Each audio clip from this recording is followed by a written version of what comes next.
lives and the owner's life, which is Eric. Is that right? She could see that Eric is sweet because of his puppies. Or is it just love at first sight, Eric? I don't know. Oh. You wrote the book. How do you not know? I wasn't quite thinking about that stuff. All right. Brian, you're on the air. Yes, Brian. Howard. Hey, quickly. I cannot believe this guy changes his name to Eric, the writer. Everything. It's the writer, the actor. You know, this is going to be on 2020 when he's arrested. We're all going to see this. All right, Mike, you're on the air. Go ahead. This is stuttering Eric, the retard midget. Come on. He's a stuttering dummy idiot. He's not a professional reader. Oh, come on. He is on air with Judith Regan is on the phone. She's a book publisher. Let's get down to it. Judith, what do you think of this? Well, it was a good reading, but Right. it still sucks anyway. Why do you say that? Because it's stalking Diana DeGormo. I see. So it sucks. So you won't buy the book? No, I mean, you won't publish it. I won't publish it. Let him go to Random House. Eric, I'm sorry. Judith Regan says she won't buy it. I'm getting so sick of you guys putting high pitch on. Was that high pitch? Who's high pitch? Yes. This is Judith Regan. See, this guy fools me every time, this high pitch. Are you sure it's high pitch? No, it's Christine, his girlfriend from MySpace. Wait a minute. Either you're Judith or you're Christine. Now, you know what? I'm sorry, Eric. He had me. I thought it was the real Judith Regan. You mean that's not even a woman? If Eric's right, if Eric has deduced this properly, that's high pitch. Oh, stop it. Hold it. I'll ask him. Are you high pitch? No, I'm not. This is Judith Regan. It's not high pitch. But then you just said that you were Christine. No, because he mentioned Christine on that his MySpace girlfriend. He said he has a girlfriend, Christine. I think Eric's right. We caught you. Eric, you're right. This is not Judith Regan. What's it like to get a coffee enema if this is really Judith Regan? I'm hanging up, Eric. I didn't realize. Is there a scene between yourself and Diana DeGarmo in the adult version of your book? No. There is not. What's in the adult version, then? I'll send it to you after, a while. I have a feeling the adult version is going to be called Evidence. No. Ron claims he wants to purchase the movie rights to Eric's book. Yes, Ron. Are you a filmmaker? Howard, yeah. Yes, I'm prepared to offer Eric a movie deal right now. I've already got ideas for the sequel. It's called Dougie the Puggy Bites the Electric Bone. I'll tell you the truth. I would like Howard TV to produce an animated version of this, and I know our fans would watch it. They would. I think they would love it. Wouldn't you have to watch it? I would watch it. It'd be mandatory. And Eric could post it. It would be really great. This is going to be huge, Howard. Once it hits the country. Well, Ron, you're going to have to compete with Howard TV for those rights. I'm sorry. I'm not putting him through. Yeah, why would we do that? Oh, Eric, it looks like you're a hit. Congratulations. Thank you. Well, you finally did it. You've got a hot property. Hit one right out of the park. That was some read. Good for you. I can't wait for the audiobook either. Well, here's Kevin, the animator. He wants to animate Eric's book. Hey, Kevin. He does all our animation for Howard TV. Yeah, I was thinking that this would be a good project for you.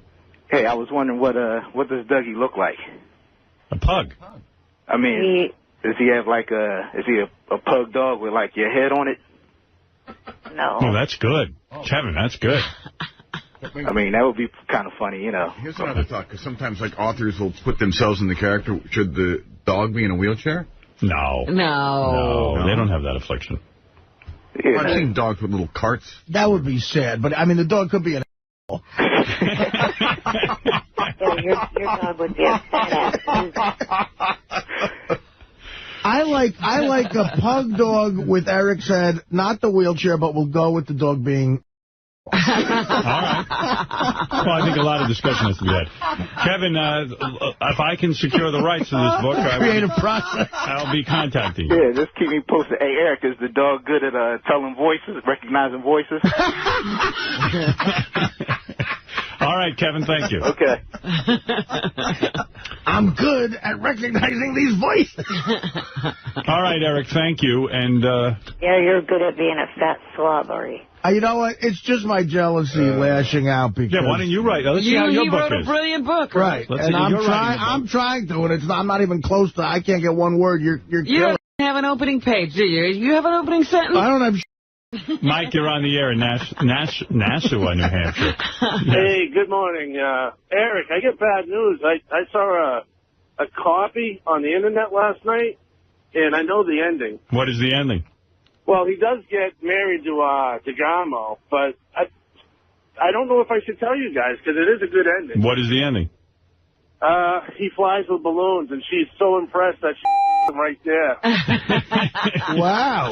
And while he's flying with balloons. Well, that's the only way he could get up to her pussy. So he had to float up a little. And it was a match made in heaven. Eric, is Does he that float right into her pussy? Eric, is that true? Here I come, please. Hey, that's the answer. Well, wait, I'll ask Eric, because that sounds crazy. Eric, have you written such a wild book that you float up to Diana DeGarmo's vagina? No, I do not. All I right. didn't do that. Oh, Eric, you got to check out your roommate, because I think he stole the copy, and that's, I mean, think it's you're all seeing- over the Internet. I think you're seeing a bogus copy, sir. Oh, well, I don't know. I like that copy. All right, thank you. Russ, you're on the air finally in Boston, and then we have to, I have a lot to discuss, but go ahead, Russ. The only animation that book is ever going to see is by a courtroom sketch artist when they put him to jail. No, I think Eric's onto something, and we're going to follow the release of this book and see if we can't secure the animated rights. Well, the release, I mean, does Eric have a deal at all? No. Eric, you don't, that I know of, do you?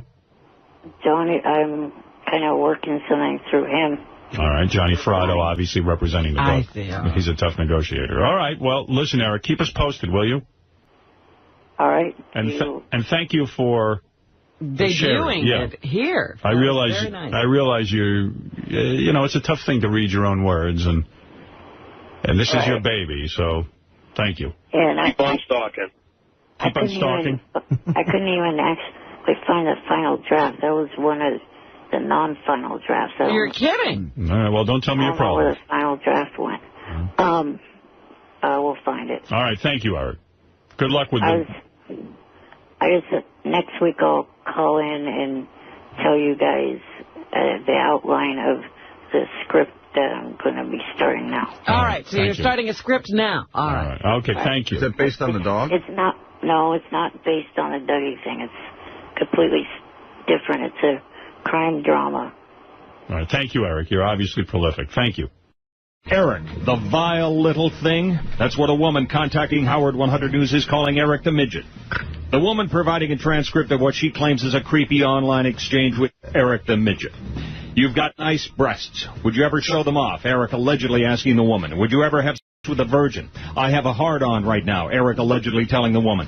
I'd love to play with your breasts and areolas. How does she know it was really Eric? She doesn't. Ha! Shuley speaking to Eric the Midget. Eric the Midget, according to Shuley, not denying this was him. Wow. Eric allegedly concluding with this. Please let me lick you sometime. Eric Maniac, today on Howard 100. All right, I look forward to that Maybe story. he'll like that nickname better. Eric Maniac? I'll go with that. Eric the Midget, you're on the air in Sacramento. Yes, Eric. Yes, Eric, what can I do for you? Eric the Midget. Will you stop referring to me by that, please? No. I was calling because I sent Will a couple of the outlines that I've done for movie scripts. What happened to your book, Dougie the Puggy? It's pretty much finished. Yeah, but have you had any nibbles from publishers? No. All right. And you now are writing screenplays. Yeah, the outlines so far. Jumping from one success to another. Yeah. Why not sell Dougie the Puggy and then write the screenplay? Yeah, but okay. I think you ought to concentrate on your first book. And what is your screenplay about? Well, one of them...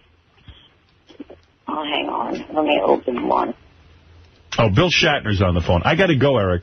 Sorry, Eric, we have a big star. I got a big star on the phone.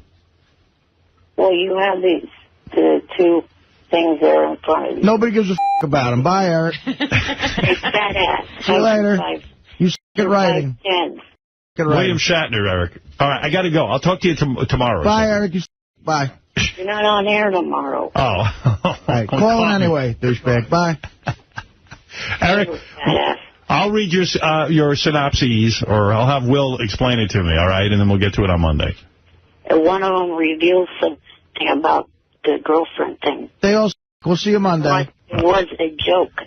All right, thank you, Eric. He was in on it. You're awful. Bye. It's a joke on you. Thanks, Eric. You're talentless. We'll see you, buddy.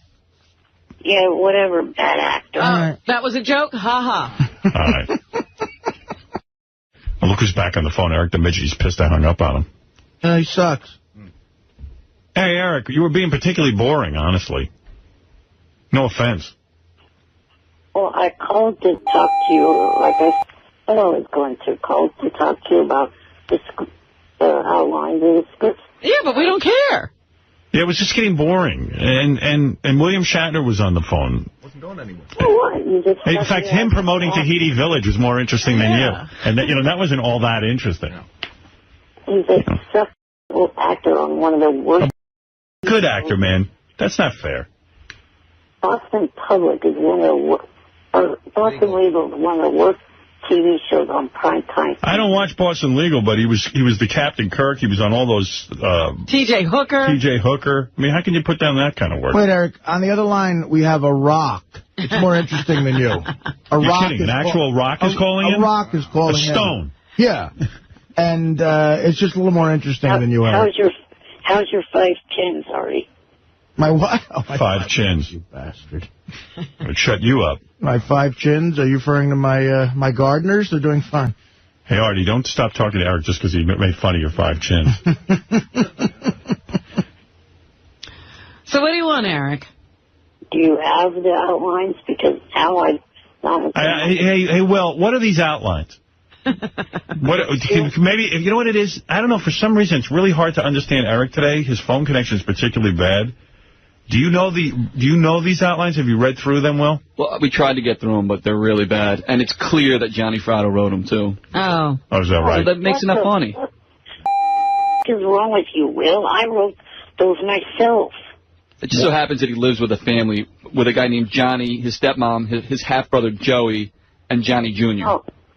No, that's not who I live with. That's who Diana lives with. Diana DeGarmo's in this one, too? Yeah, of course. Yeah, because you know what it is. He keeps writing these movies hoping Diana DeGarmo will star in them, and then he can marry her. She plays a nurse, and he meets her in the hospital. Read the other one. I can't believe, you know, Eric, what if it came true that somebody put up the financing for you to make a movie, and out of all the starlets in Hollywood you choose, Diana DeGarmo? She's not box office. She wants to start acting. That's why I decided, How sweet is that? He wrote a screenplay for Diana DeGarmo so that she can start acting. It's sweet, but I don't think she's going to appreciate it because he has no ability to get a movie made. Did you write to her or call her mom and explain that now you're writing a movie for Diana DeGarmo? No, I'm contacting her through the mutual friend, not even trying to contact her mom. So you're contacting her through a mutual friend. Who's the mutual friend? The person that helped me meet Diana that one time. So you've said to him, I authorize you. Her, I think. You said to her, I authorize you to contact Diana DeGarmo. Yeah, whenever she talks to her Diana's mom on a regular basis. So you tell this woman, I'm now writing a screenplay for Diana? Can you please get to the other one? Because it reveals something that I started 2 weeks ago. What is this? Oh, your fake girlfriend? Yes. What does it reveal? Will?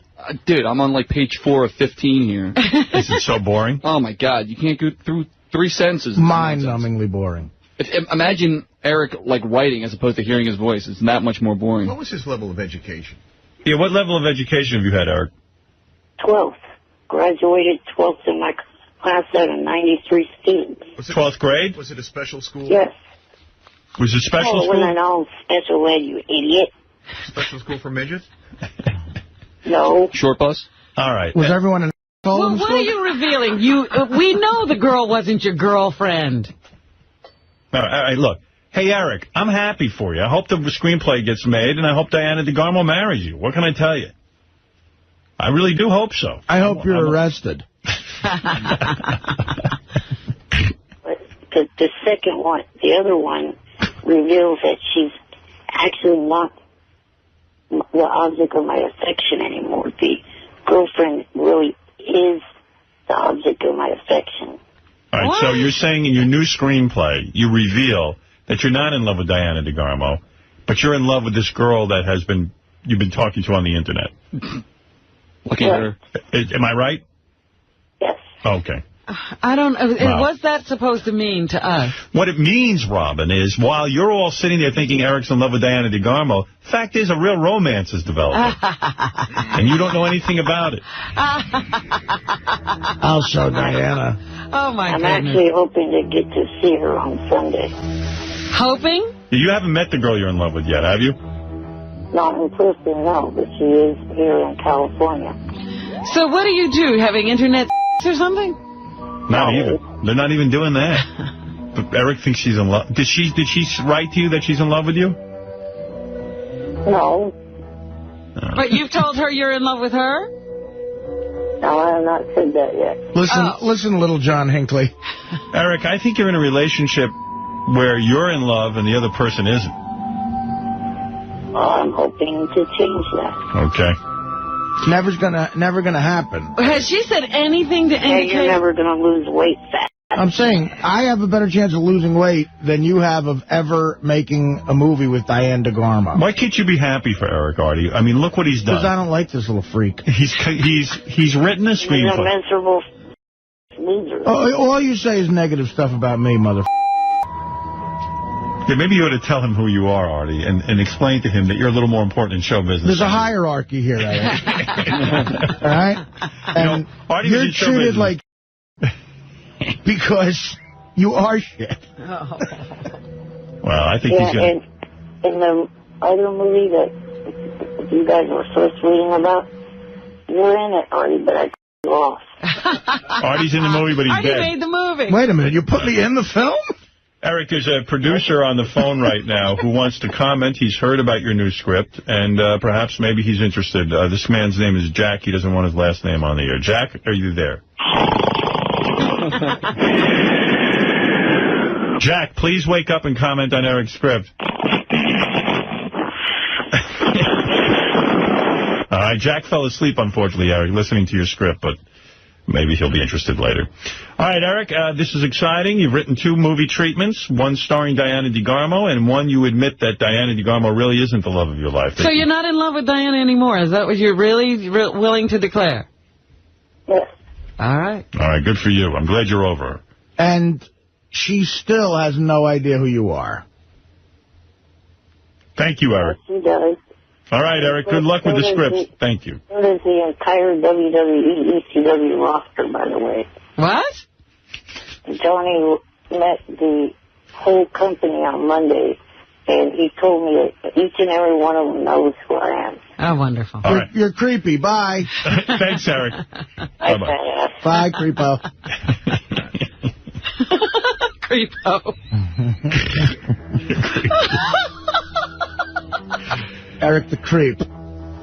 I think he may have a new name. You would not be in Eric's new movie if he asked you to be in it? I certainly wouldn't audition. You wouldn't audition? You wouldn't audition. If it was just a meeting and then an offer, yes. You know what would be so ironic? If Eric's script does get picked up, Diana DeGarmo stars in it and then falls in love with him, and Eric doesn't want her because he's in love with someone else.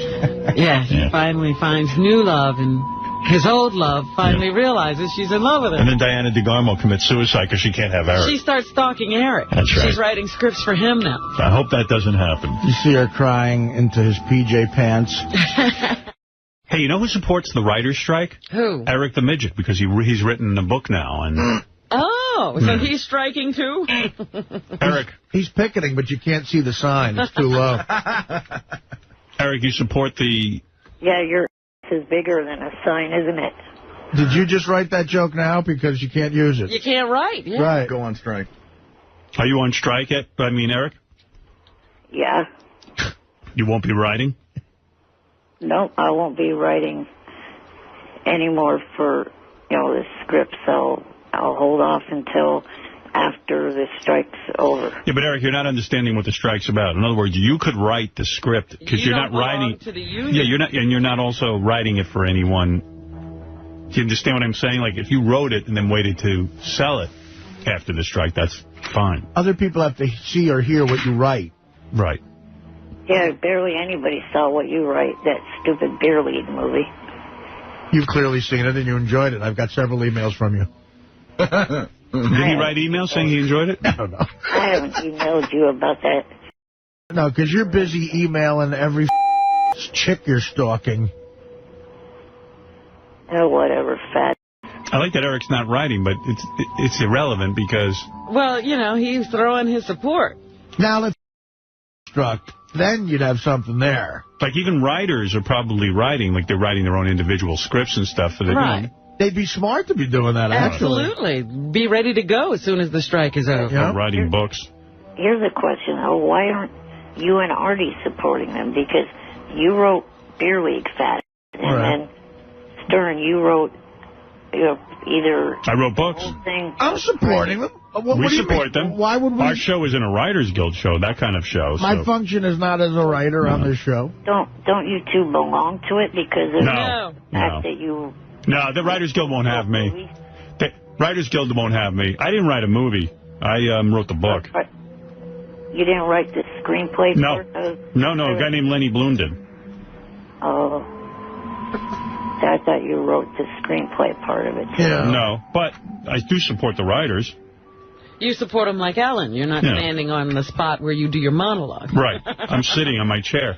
Actually, I thought about going, in all seriousness, because since my longshoreman days, I've been a big union guy, and I thought about going to a picket protest, line. yeah. Definitely, because I wish we had the kind of show that could go on strike. Right. Because, believe me, I don't want to be here. I know. One of my friends wrote me. Take enough breaks as it is. Yeah, I want more. I would love a strike. One of my friends wrote me and said, are you guys going out on strike? I said, we don't have writers. But we would. They said, hire some now so you can get the break. It's weird. I definitely wanted to do it because I am in the Writers Guild. I've been in for you? Oh, yeah, sure. I've been in for a long time. Because I had writers' credits on Mad TV and everything. And it's an amazing union. You get great benefits. So I may hit a picket line there. Yeah. Definitely. I might hit it. Well, you know what? If we were smart, we'd get in the news by going out there with donuts and stuff. No, I think we should. I think we should just not do our show in support of the writer's strike. There you go. That's a great Isn't that what you're doing next week? Yes, next week we'll be supporting the writers. We're supporting the writers. You're right, Eric. Thank you for that. Yes. That's a great point. Yeah, next week we'll be supporting the writers. All right, Eric, thanks. Particularly the writers who, help the Pilgrims and the Indians give thanks.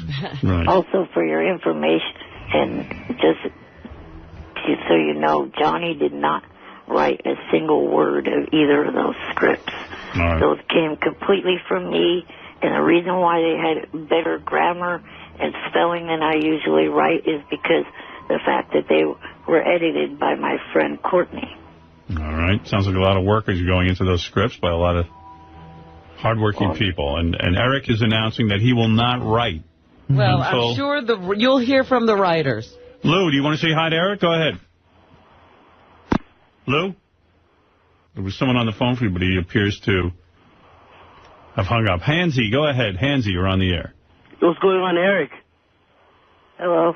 Yo, what's it called? I would like to buy your script for like $1.5 million, man. Sure, right. No, seriously. Hansy, don't you want to read it first? Nah, it's a winner, man. Trust me. I'm telling you, if you turned it into a movie, I would go see it. Yeah, for sure, man. Eric, just, Hey, why don't we get Eric's script and turn it into... You don't know one's ever going to buy it. Why don't we just get it and let the next big... on Howard TV right now, we're running the Miss Howard Stern, reality series, and everyone's really digging that. It must be a hit, Which I've seen a lot of now, and it is great. It's really good. Yeah. And the next big project could be we get Eric's script and we produce it. We get real actors. And then we show it. I mean, held big auditions and everything. Yeah. Oh, God, yeah, that'd be great. What do you think, Eric? Wait a minute.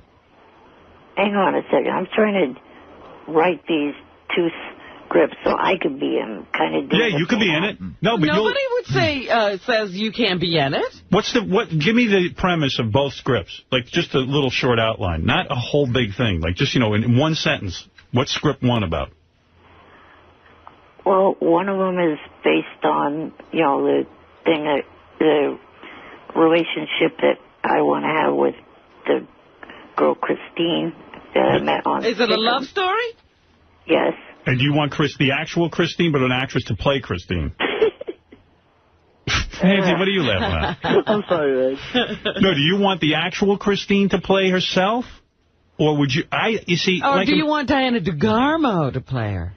No, Diana would be playing herself in the story. Oh. I don't know that I could get Diana DeGarmo, but what I'm saying is, like in Private Parts, I didn't have my actual wife play my wife. I got, an actress to play my wife. I realize that. Yeah, so I'm saying I'll put you in it if you're that good. But since, and you'll be the leading guy. Right. And then we'll get someone to play your love interest. You name, I don't know who I'll get as an actress. Who could play Eric better than Eric? Valderrama. Yeah, right. All right, Eric, so you're Eric. We'll try. You don't want the real Christine. You want to get an actress. You want this to be good, right? Like maybe I'll get Jennifer Garner or somebody. Depending upon her scheduling, I would want to have the real Christine. Yeah, but don't you want this to be a good movie, Yeah, Eric? you got to. You know what it is? In Private Parts, I knew I wasn't an actor, but if I surrounded myself with actors, it would be good. So I got to get you real actors. Well, there will be some in it, but... Christina's part, I imagine, is a major part. Right. Right. So you can't have 2 non-actors in major roles. Right. Yeah. All right, so the first script is about you and Christine. What's the second one about? The second one, Diana would play a bigger part in it. It's the one where she plays the daughter of a mob boss, and she's in nursing training that I meet in the hospital. Because I like the first one better already. I'm confused by the second one. It's too complicated. Yeah, well, we'll go with the first one. Sounds easy. I just need a simple love story. Right. Hey, Doug, you think we could get some budget together for something like this? This would be a major undertaking. The Eric the Midget movie. How many people would you say are in the cast, Eric? Yeah, I don't need a Ben-Hur type situation where I'm, casting thousands of extras. There isn't any big scene where, there's a whole stadium full of people cheering you on or anything, is there? I am Eric the Midget. Well, hold on, Doug, yeah? I say we give him a shot. You would give him a shot. We'll put a budget together. And you got a filmmaker who can actually direct this thing? Yes. Yeah. Oh, over the weekend I got contacted. I'm looking at my stuff that I have. You're excited, you little prick. What? Eric? Wait, Doug, what are you talking over him? I got to hear every gem that this kid's got to say. What is it, Eric? I'm looking at the stuff I have on my computer, and I remember that somebody actually contacted me over the week and interested in publishing the Dougie story. Oh, really? No, well, hell, I'll make a movie out of that one. Yeah. The Dougie the Puggy? We'll do something. We'll definitely. All right, so we're talking about Eric. We don't need a leading lady. Who else, Eric? Well, the website Stickum, the people on there play a part in the story. You know who you remind me of? Matt Damon and Ben Affleck. This is how they got their start. Yeah. That's what I was about to say to you when you were trying to say that you'd find actors to be in the movie. I'm thinking to myself, wait a minute, I'm trying to write these to give myself... Right, well, you're in. Well, you're in. You're the leading guy. We know that. Yo, Howard. Right. But we're trying to determine how big the cast has to be, and you won't give us any numbers. Yeah, work with us. Hansy, what is it? If Eric agrees to do this, will he actually do it, or is he going to pull away like the balloons incident again? Oh, why wouldn't he do it? I mean, this is about as good as it gets for him. He might get angry at us and then pull out, but he'll come back in, just like he did with Dougie the Puggy. He'll realize he's cutting his own throat. He might make more demands and all that. Well, if you're temperamental on the set, Eric, I'm not putting up with it right now. I'll tell you that. Right. We understand the artistic temperament, but this is ridiculous. I expect you to act professionally. Right. Eric, do you have an estimated budget? Oh, please. He doesn't know. I'm still trying to determine how many people. He doesn't even know that. Doug, that's your area. Would you come up with a budget? I just want to get an idea if he has but I want this shot well. On locations, I need a real director. We'll do it. And I think, Eric, when we look through the script, we'll find ways of doing certain things without actually having to have people there. Maybe we could call in some chits with our friends. Do you have a buddy in this movie? Well, he has his caretaker, right? Oh, I could get David Spade to play that. Pretty sure. I could probably get Jimmy Kimmel and Sarah Silverman, too, to play something. I think they'd be in. I think they'd be in. I think I'd get Spade. Stamos? I could probably get John Stamos. Well, then Christina's leaving him for John Stamos, don't you think? No. No, we're going to get an actress to play. Maybe John Stamos can play Diana DeGarmo. Throw Archie in there. Right. He's cute pretty enough. Yeah, just put a wig on him. You need a shave. No, I mean, I could get... I'm being realistic. I could probably either get Sarah Silverman or Lisa Lampanelli to play the female.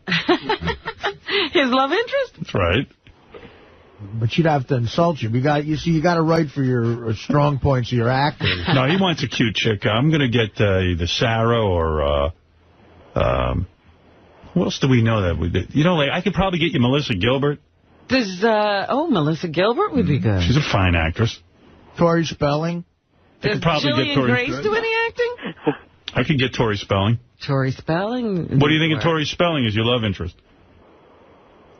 That'd be a good choice. All right. All right. She's got big titties. He approves of Tori Spelling. All right. Good. Well, I'll see if I can get her. I could probably get China. I noticed she actually legally changed her name to that now. Yeah, did you see that? Did you see the reports on the news? China now? She took the name China. All right, Eric, we'll run with this thing, hopefully. You know, I can't make any promises, but get that script done. How many pages is it? I don't know, because I just started on the outline, but... Wait a minute, Howard.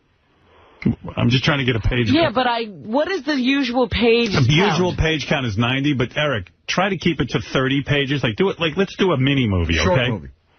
Yeah, it's a short film, actually. Yeah, absolutely. With a short actor. Yeah. Can you do 30 pages and not 90? I don't know, maybe. All right, get to work. You're the writer. We have decided we can do a script of 30 pages, meet the demand. Hey, wait, I got good news. Scarlett Johansson's on the phone. Says she wants to be in the film. Hold on. Miss Johansson? Hi, Howard. How are you? I'm good. I'm hearing about this movie. It sounds pretty good. Yeah, well, you would be the leading woman. That would be amazing. Eric? Eric, do you think this is possible? Do I need to audition? Or? Eric, this woman has worked with Woody Allen. Eric? I'm here.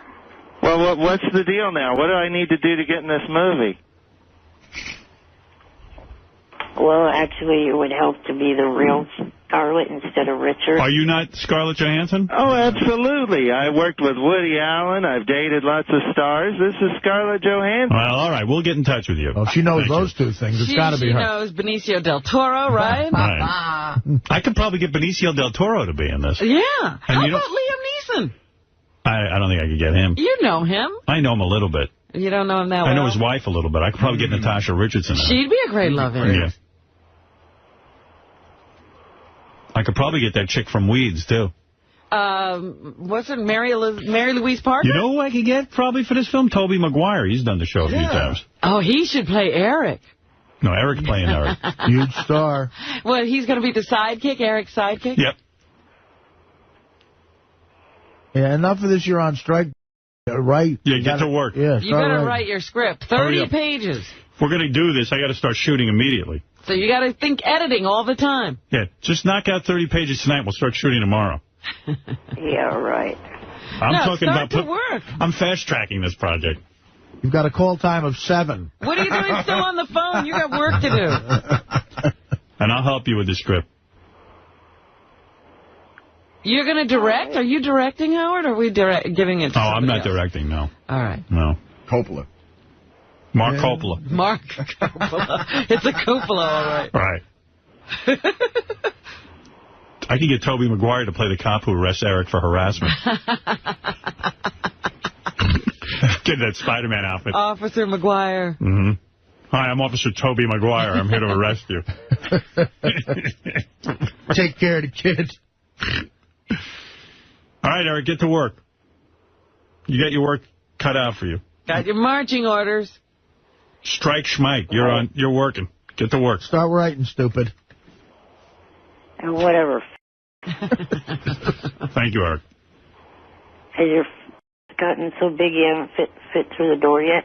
Don't waste your time goofing on him. Right. Stop writing for Artie. Put some of those jokes in there, though. That might work. Thank you. You could say that to Kelly Clarkson. Thank you, Eric.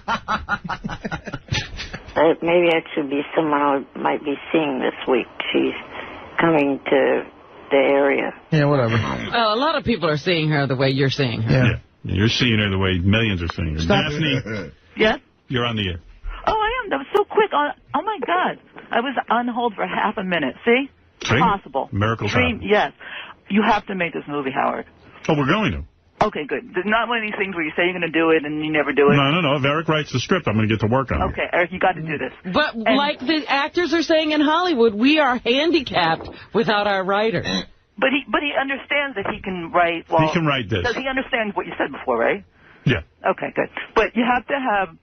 I would love anyway to have Dougie the Puggy make a special appearance in the script movie. Well, it's up to Eric to write it. Okay. But Eric, I'm going to give you one bit of advice. Don't make it long and drawn out with all the talking. You know, you got to action too. You know. You don't write like you speak. He writes pages and pages of dialogue. You got to. That's why I said editing. You got to edit. Eric, have you ever seen a real script? Yeah, I've got a real script. I'm still hanging on to the American Dream script. All right. Well, script writing for midgets, something like that. No, if you notice in the script, the dialogue parts are very, very short. They're very succinct. No soliloquies, you know. Yeah. But you know who has to play Dougie the Puggy? All right, thank you. Yeah. Judith Regan is on the phone, the book publisher. Yes, Judith? She's big. Hi, good morning, Eric. Good morning. How are you? What do you want to do? Yes, I just want to tell this little midget that I'm about to choke him with a balloon. What? Judith? Wow. You don't usually talk like that. I know, but he's making me sick. It's high pitch. It's high pitch. This is Judith Regan. You little Did the coffee go up the wrong pipe today? No, it went up the right pipe. Judith must be fasting again. A little irritable. Yeah, it's all that raw food. Raw food this morning. I thought you wanted to buy Eric's script. No, I didn't want to. You changed your mind? I changed my mind. I don't like the book so far. All right, thank you. If you can come up with a better script for tomorrow, I'll think about it. All right, thank you, Judith. You're welcome. Have a good day. All right, Eric, that's exciting. All right, thank you, Eric, and please get to work and let us know how soon we can begin shooting. Right. Thank you. Now, don't hold us up. Okay. We're ready to go. Work. I'm being serious. All right. Thank you. I hope to hear from Christine this afternoon. All right, thank you. What does that mean? I don't know. He's writing the script so he can get laid. That'll never happen. Just but, like every other is he asshole in already Hollywood. having trouble getting a hold of Christine? He's hoping to hear from her? Yeah. He's lovesick, but once he starts acting, I'll have plenty of chicks on the set for him. I think this oil spill that happened in San Francisco, because she's a member of the Coast Guard, I think she is having to spend her time helping them clean that up. Oh. Brian, you're on the air. Eric, what are you dealing with the enemy for? You're on strike. Notice the strike went out the window. Strike Schmike. This guy's got to get started on his script. He's crossing the picket line. Yep. You know what? He's back at work. He's every man for himself. Call him a scab, if you will. Actually... Oh, he's a midget. Eric the Scab Midget. I haven't I get my hands on him. What, Eric? I haven't completely committed to anything. You're not going to get this movie made unless we do it now. Yeah, I got to get shooting so I can start shooting January 1. Actually, the union doesn't care if writers who continue to write. Yeah, that's why they didn't care that you wrote Beer League. I need to start shooting by January 1, so please. Yeah, I don't even think you're going to be at work at that time, are you? Don't worry about us. At Howard TV, we never sleep. Yeah, well, what do you... Yeah, exactly. When I'm not here, I'm working on Howard TV. This is your schedule. Yeah. Thank you. All right. Eric, thank you. Henry, go ahead. You're on the air. Did you see the Fox and Friends episode yesterday with Beth on there? Of course I did. When they mentioned your name, and Robin, too? Yeah, Beth was on Fox and Friends Sunday morning edition. They're a horrible story. There's a guy who had a puppy mill, or a group of people had a puppy mill. They found 1,000 dogs, pedigree, full breed, in cages. They've never seen the light of day. They've never felt the human touch. They were just breeding. Oh, they're in bad shape. They were just breeding these dogs to... Why? Just to sell puppies to puppy mills, to puppy stores, to pet shops. So they have 1,000 beautiful dogs now. They rescued them. What breed are they? All different kinds. Oh, so they didn't even care what breed they were. They were just breeding every kind of dog. Well, no, they bred... I think it's like what Fred had, that Shih Tzu breed, the little ones. But they have all different kinds. Full blown. Pure breed. They clean them. One dog they had to clean for 2.5 hours. He was covered. He was matted and covered in his own feces and all that other stuff. And now they're beautiful. They've been. They're so loving. They're really into it. They're so happy to get out of there. So Beth went on Fox and Friends, and I said to her, "How did it go?" I thought she was great. She did a really good job. She tried to explain this in 2 minutes, and they allowed her to come on for North Shore Animal League. That's who has the dogs now, North Shore Animal League. Right. You can go over and see them right now. They're full bred. You'd probably pay thousands of dollars for these dogs. It's purebred, Howard. Purebred. That's what I'm looking for. Purebred. And thousands of dollars for these dogs. So they got thousands of calls after her appearance on Fox and Friends, the North Shore Animal League. Good. A lot of people want to adopt. So, it worked out well. I mean, that was the whole point. Did she announce I'm also free and looking for love? Find me someone, too. What are you talking about? Robin. I'm making a joke. Wait, I don't understand the joke. She went on there to find the dogs' homes. Right. And I said, did she also announce that I'm available? You are? I thought you were Jimmy. Oh, here we go again. It was a joke. You are available? Oh, here we go. Look at you. Are you available? Do you want to date other guys? And you're not covered in feces. A joke. You can clean me up. You're not locked in a cage. You should be, but you're not. If Jimmy has his way, that'll be... It was a joke. So Beth should have gone on and said, Robin is also looking for a home? Oh, that was good. If you had given me the okay, I would have done it. You're so funny. If I go on Letterman, I would do that. All right, there you go. You have my promise. Now, what about and then Beth's over at North Shore Animal League today, I think, with those dogs out on Long Island, Port Washington. Yeah. Yeah. So that's so she went on there, but the bottom line was they got thousands of phone calls, and that was pretty good. All right, Eric, thank you, and thank you to I don't know your name. Hansy's not there anymore? By the way, Robin, that joke was as bad as anything I've heard come out of Artie. Obviously, it didn't work. It fell flat. Yeah, I wasn't even... Thank you, Eric. And get to work on your script.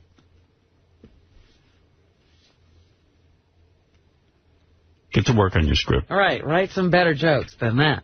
Right. I thought Eric the Midget was really good on the show yesterday. Some guy wrote me a letter saying that he hates Eric the Midget and that he is canceling his subscription. Oh, dear. Well, that's a big-time hate. That's drastic. He says, please, I can't stand it anymore. Don't take Eric's phone calls. He's an unfunny bore. The only reason I didn't turn off the radio was to see if Howard would discuss Artie's weekend show. And then Lisa G came in to talk about Artie's performance, and Howard brushed it off. I listen to Howard less and less, and if I had to actually pay for my Sirius, my job pays, I would cancel. No more Eric. Oh, well, at least the job is paying. Right. The job feels we're doing good. One guy here says that the shows have been better than ever, but this guy says, hey, Eric, you're costing me listeners. Hello? Oh, well. Oh, well, he could care. Oh, look at that. You don't care, do you? This is our business, you little... Especially now I'm making your movie. No, you're not. What do you mean? That's why I called. I'm calling to decline the offer. Why? Because... You're breaking a contract. Because what? I didn't sign Fred. We had a verbal contract. A contract, dude. You could be sued for that. We'll sue your little... We have it on tape. Well, let me find out why Eric doesn't want to make his film now. What happened? Well, for starters, you don't make in front of me from beginning to end on that whole conversation yesterday. I listened to the replay and could catch... What did he say? Doing that. We were making fun of him from beginning to end? Well, what else is new? He listened to the replay and figured that out? Well, Eric, we always make fun of you. So and what? then also the fact that I didn't write it into the outlines, the treatments, but my family is going to be playing a big part in both these movies. But we're going to cast actors. And my family and friends, they can't stand you for anything. Oh, hey, so go ahead. See if you get a better offer. Yeah. Let them produce. Let's see if they put up money to make your film. Uncle Bob, I want to make a film. All right, Eric, you know what? I agree. I'm not making your film. But let me ask Eric something. You're going to just cast your family and friends. Bad move. I told you. But there are rules for other people. Hey, Eric, I agree. I don't want to make your film. Thanks for letting me off the hook.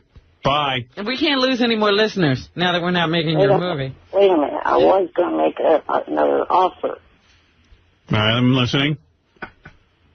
That Howard TV could follow the production from beginning to end and do That's okay. That's okay. Oh, you don't want to do the making of? No. We passed. Bye, then. You're done. Whatever, fat ass. No, you're done. We don't care. Well, he's never going to get this made anyway. Who's going to make this film? I was going to make it, but you know what? Let him go get it made on his own. With his parents being in the film, who's making that? Yeah, you know what I mean? You don't want to do business? Don't do business. Okay, Eric, thank you. Have a nice day. Go back to writing your movie that'll never be made. Thank you. No, whatever. They'll be made. Okay, we'll see. Want to bet? How are you getting them made? You got money already? No. Not now. All right. Thank you, Eric. Have good luck. I'm sure you need the time to go right. Thank you. Yeah, get to work. Get to work. During the breaks or whatever, if you can, read it. The 2 outlines that I shot. Well, no, we're not reading them. We're not making them. I don't read outlines, especially for films I'm not making. I barely read the outlines of the films I am making. Yeah, like you. And I do that under protest. like you've made one since Private Parts. You don't know what I'm doing. I'm in the middle of producing Porky's remake shows. I make television shows. You don't know what I'm up to. And believe me, I could be doing tons of films. I turn them down. I'm very picky. Turned down a film last year. Major film, major motion picture. Ended up Robin Williams took the film. It was my film. I know something about this business here, my friend. When Howard Stern makes you an offer to produce the film, should have grabbed it, but okay, you've insulted me for the last time. Thank you, Eric. I don't want to have it on your channel. All right, fair enough. Then you won't. Well, then you won't. I was also going to offer you is the opportunity to be the post-theatrical release channel that airs the movie. Thanks. I don't need your charity. You got some big plans. All right, Eric, thank you. Post-theatrical release. How about merchandising? Not interested. Thank you, Eric. You turned down my offer, and you're a wise businessman. And I guess you'll... You know better than I do, so... Said he wanted to be a comedian. Gary told him he had no talent. Fred and I laughed at him. You guys laughed at him. He went out on the road. I think I spit in his face one time. I think you spit in his face. I did. But anyway, lo and behold, Mitch went out. He proved all these people wrong. He studied his craft. He went up on stage. He did all the things stand-up comedians have to do, and he's having a very, very successful career. He's got his second, I guess, comedy CD coming out. I think it's a special on Comedy Central or something. I don't know what it is. Hey everybody, this is world-famous comedian Mitch Fatel, who used to be Howard's intern very long time ago, and he started it all with me, and I'm back where I started to pay homage to the man who started out my career and told me that I would be a successful stand-up comedian. He is the only one on the show that told me I would be successful. Gary told me that I would have to keep my day job, and now I make a lot more money than him. Oh, Mitch, what are you going to be talking about today? You have a new my new right? special, Mitch Fatel is Magical. It's my 1 hour special. It premieres on Comedy Central, and it's going to be a huge special, and once it airs, there will be no more racism in the world. So excited to be back, right? Yeah, very excited to see Howard and everybody, and where it all started years ago, so it's always fun for me to come back and show Fred how good I've done. All right, Mitch is on a roll. Mitch Fatel. He was my intern how many years ago? I know we've been over this before. Over 20 years. Time ago, yeah. Over 20 years. I'm guessing 1985, 1986. That is 20 years. Hey, Mitch. What do you say, man?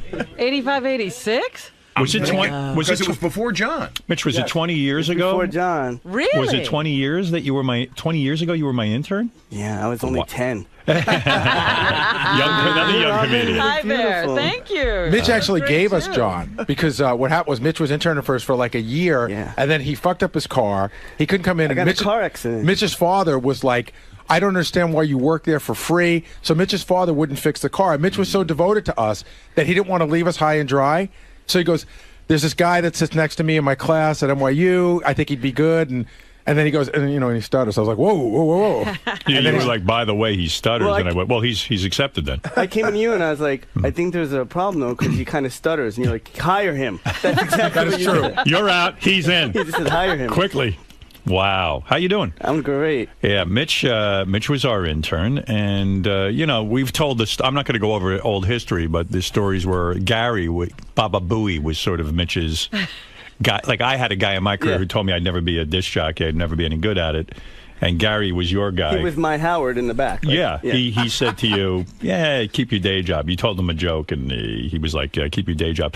But Gary often explains to me, he says he had no idea you even wanted to be a stand-up comedian back then. I told him I wanted to be. No, you didn't. Yeah, I did. The whole time I was with you. Why would you have said keep your day job? Because I was breaking your balls. No, but I said I wanted to be a comedian. Yeah, but you told me that day. In other words, my memory of it was the whole time we were together and you were interning. And by the way, I love Mitch, and I always thought we had fun, interning and stuff.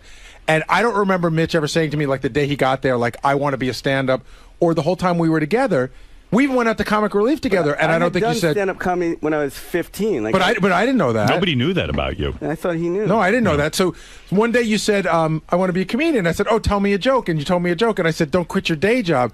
And I said to Howard. That stuck with me so many years. But you know what? I said to Howard. Through the nights. I don't even remember what the joke was. It was more about breaking your balls because we all broke each other's balls. Right, but I was very sensitive, and you were important to me. And I remember.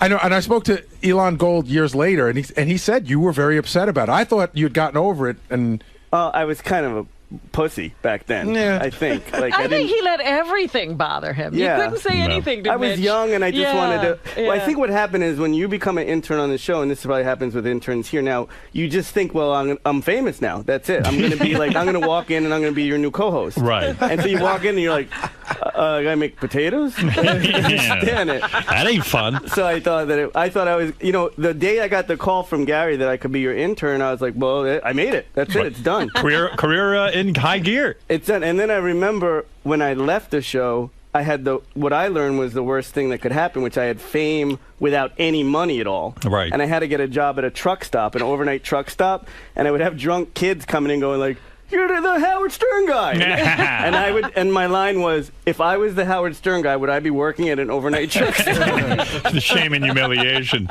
Well, Mitch has got exciting news. He has a second DVD out. That's actually my first DVD.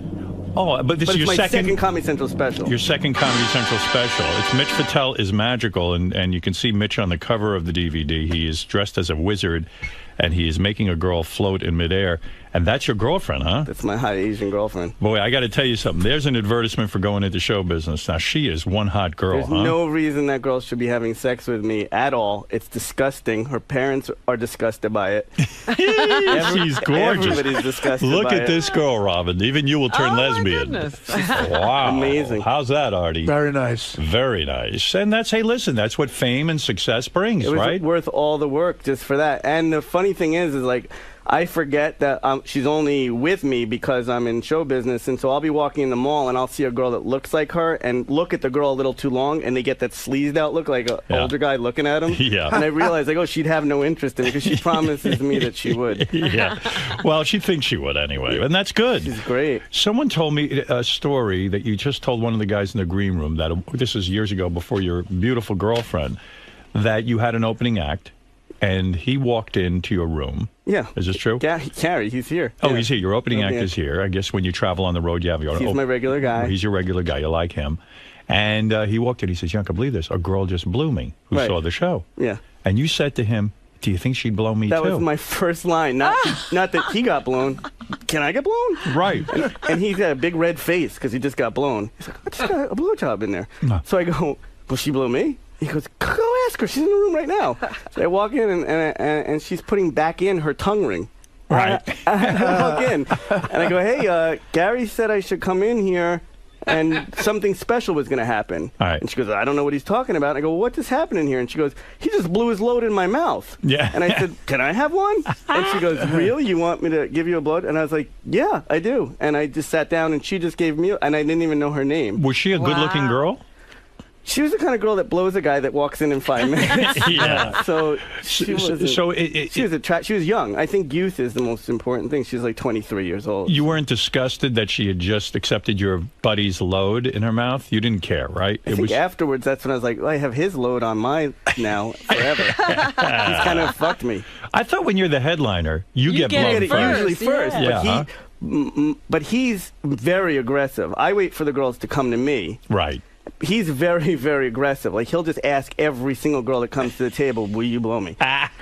And I guess, and he's got no shame in the number. He'll just keep asking like a scratch-off until he gets the one that wins. I mean, you actually still care if you get rejected, so you're not going to ask for a blowjob. Well, he doesn't care. He'll play the numbers. In other words, I'll ask 50 girls for a blowjob, and 49 of them will say no. That won't disturb me. Doesn't disturb And then one of them is going to say yes. I'm too sensitive. I don't like the rejection. I'm with you. But I have enough women now that are just offering it that I'm like, I don't have to ask anymore. It becomes a little too easy. That's what's weird about it. You've achieved a level of success where women are throwing themselves at you, right? And that was the main reason for getting into comedy, the only really? Reason. It's the only I just wanted reason. girls to like me so bad. I was so bad. It was so important to me, and they never talked to me in high school. And Not at all. You never had a girlfriend in high school, no girls. What age were you when you first got laid? I got laid at 16. I Right. did okay. I'd always have a girlfriend. I wasn't a bad-looking guy, but I just wanted the hot girls that were on, the level that I could never get. Right. You wanted to go up a couple of levels. Yeah. You didn't want to have to struggle so hard with these women. Right. I just wanted them to like me, and so... Here's a great story. You talk about adversity. All right. This is good. Mitch's first Comedy Central special was voted in the top 10 favorites in 2007 and 2008. Uh-huh. All right. Pretty big deal, right? Sure. All right. It means he's a decent comedian at least. Hopefully. All right. Mitch was voted the best comedian at the HBO Aspen Comedy Festival in 2006. Now, here's the great thing about that. The guy who used to head the comedy festival hated Mitch, would never even let Mitch perform there. Really? That guy leaves. Mitch gets on the bill at the Aspen Comedy Festival and wins Best Comedian of the Year. Wow. That was a great feeling, and you inspired me a lot for that, because I remember all your days when you told me that they told you wouldn't make it, and I was like, and every year I would go and I'd audition, and this guy Lou, who ran the whole festival, would be like, his words, which I didn't understand, and my manager and everything were like, I don't get it. I don't get it. Lou Viola? Yeah, Lou Viola. He said, I don't get it. I don't get it. And it's almost like American Idol in the sense that he's the judge and jury. If he doesn't get it... And his employees would call me up and be like, hey, we want you to audition. I'd be like, Lou Viola didn't like me. And they would be like, why didn't he like you? And I'd be like, I don't know. And I would go on and kill. And then I'd be like, oh, my God, I'm going to Aspen. And then he would go to my manager and be like, I don't get it. I don't get it. Do you ever think it could be jealousy? In other words, here you are, the guy who never got laid in high school. And then suddenly... I don't know. You take the stage and you're good. And Lou just can't stand it. I don't get it. You don't know. and then I finally went when he left, and I won the best comic, and that was the redemption feeling. So this is a case of he didn't get it, and you didn't get it. I was like, why doesn't he get? What doesn't he get? I'm killing, and What's I'm to funny. get? People are laughing, and you're making funny jokes. And he'd be like, I don't get it. I don't know, but that's great vindication. So now you're dating this hot little Asian girl. Yeah. How long has this been going on? A year now. By the way, she doesn't even look Asian. She's got the blonde hair. Well, I made her get blonde for the cover. Oh, you did? Yeah. Yeah, that was good. Wow, she's some body on her. What is she tall or short? I can't tell. I can't go with a tall girl. No. Right. She's like, she fits in my pocket. How tall is she? She's like 5 foot. 5 foot. And That's I'm perfect. 5'5", so I'm a giant. That's perfect. I can protect her. She looks up to you. She's got some body with the legs and the whole thing. Good Lord. And she loves the sex. Really? We had a fight because she said that I don't have enough sex with her. I guess I'm at that point now where I'm like, she just wants to keep doing it, and I can't. What does that mean? Keep doing it, like every day, as soon twice as a we're day? Done. Well, she has an amazing ability that a lot of other women don't have and think that she's lying, where she can just have orgasms one after the other after the other. Fantastic. So she's never ever really satisfied, and she's always ready for more. And it's really wonderful time in my life. You describe. Let's be accurate here. When you say she wants more sex, like if you bang her in the morning, she'll say to you by afternoon, "Let's go again." Afternoon, 15 minutes later. Oh my God! And do you bang her 15 minutes later? Yeah, and then I have to start, and then it starts getting to the point where I'm like, I don't think I can come again. Like I just start thinking, like, I don't know if I can. And she starts going, well, you're not attracted to me anymore. And I'm like, there's no physical way I can't be attracted to you. You're 22 years old and you're gorgeous, and you love me. And she just wants to keep doing it. Oh my God, that sounds like heaven. It's wonderful. It's but it's unreal. also a little bit of like, sometimes I hope that she falls asleep so that I could actually do something else but have sex. She just wants to have sex all the time. Haven't you I've become like the girl. Right. I'm like hoping she falls asleep. Yeah. Haven't you said to her, though, like, there was some discussion about a threesome with her. She was definitely indicating a threesome. And but then, that would mean another guy in her case, no, I it? think it's a girl, right? She was saying Better that she would had when I first met her. First of all, she did two things when I first met her that she never did again. She swallowed on the first date. She stopped doing that? And she never swallowed ever again and said, well, it's disgusting. I was like, but you did it on the first date. Right. And she's like, well, I liked you.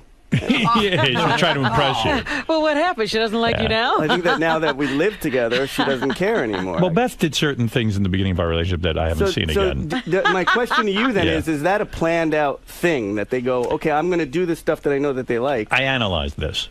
This is a very good topic. I believe when Beth first met me, she thought I was this crazy guy. Like I'm up for the party. Yeah, and you're a wild, freaky... I mean, within a week of meeting me, we're naked in my apartment with John Stamos and Rebecca. Right. You know, like she's like, whoa, this guy lives a very fast life. Yeah. And meanwhile, this was a freak thing that was going on. Right. I was as nervous as could be. I didn't know what to do. As nervous. Yes.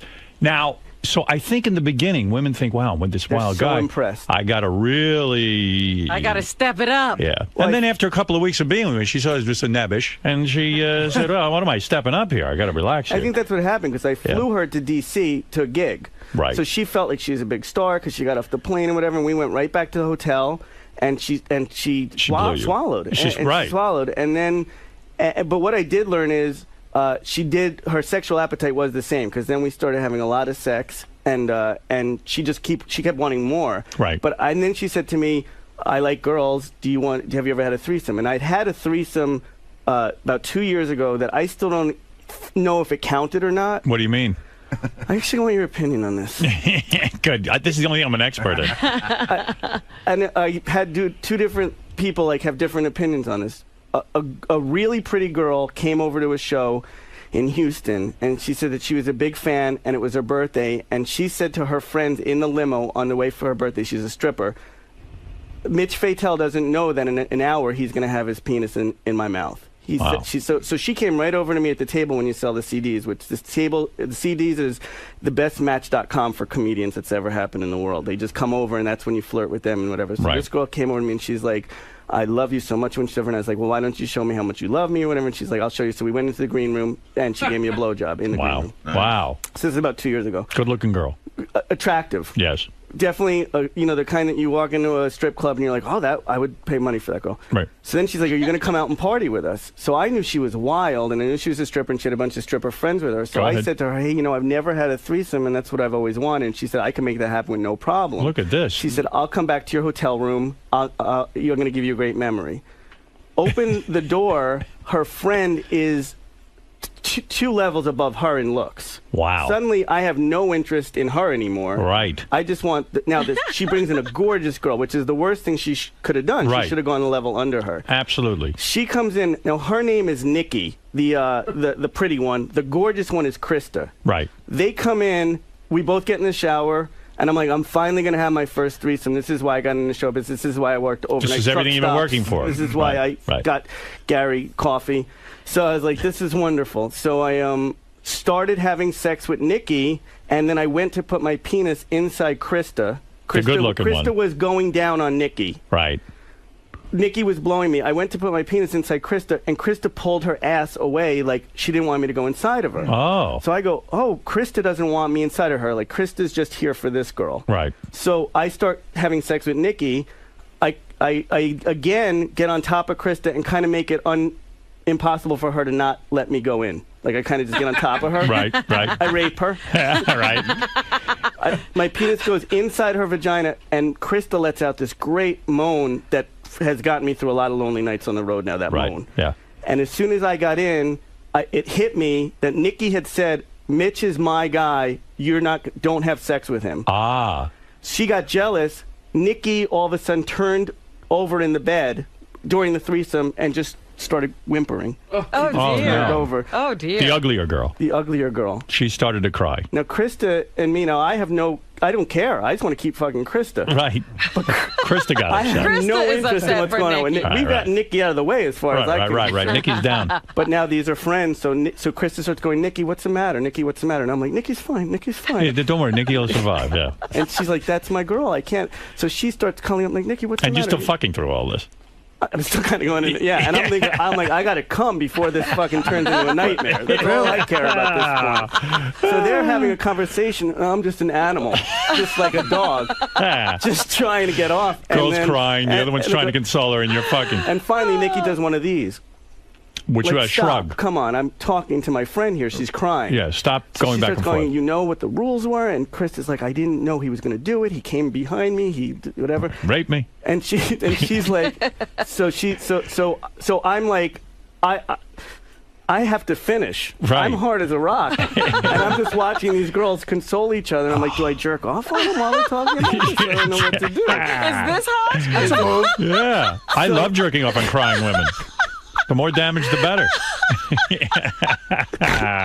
It's rare you can get two of them crying at the same time. Wow. So did you ever finish? Nikki goes into the bathroom to get ready. She's like, I'm getting out of here. This is terrible. Right. She walks into the bathroom, and I say to Krista, this is so sad. She's like, well, we had this thing. She really liked you, and now you were with me, whatever. And I was like, can you blow me really fast? Before she comes out. So she starts giving me a blowjob really fast, and I'm just waiting to see if I can get off before Nikki gets back out of the bathroom. Right. Nikki starts to open the door of the bathroom. Krista just stops immediately. Oh, my God. And they leave. Oh, my God. So my thing is, like, I've always had a threesome that didn't complete. So it's like, well, did you run the race if you didn't cross the finish line? And you want an answer on that, and huh? Jim Florentine says it counts. Sure it does. I say it doesn't count. I say it counts. Well, it counts, but it wasn't great. It doesn't count because how can you... It was a bad experience, but you had it all. Job. You had it all going on. You had two women. But it didn't complete. The circle never completed. So what's with this girlfriend of yours? Is she going to make this happen? And she likes girls.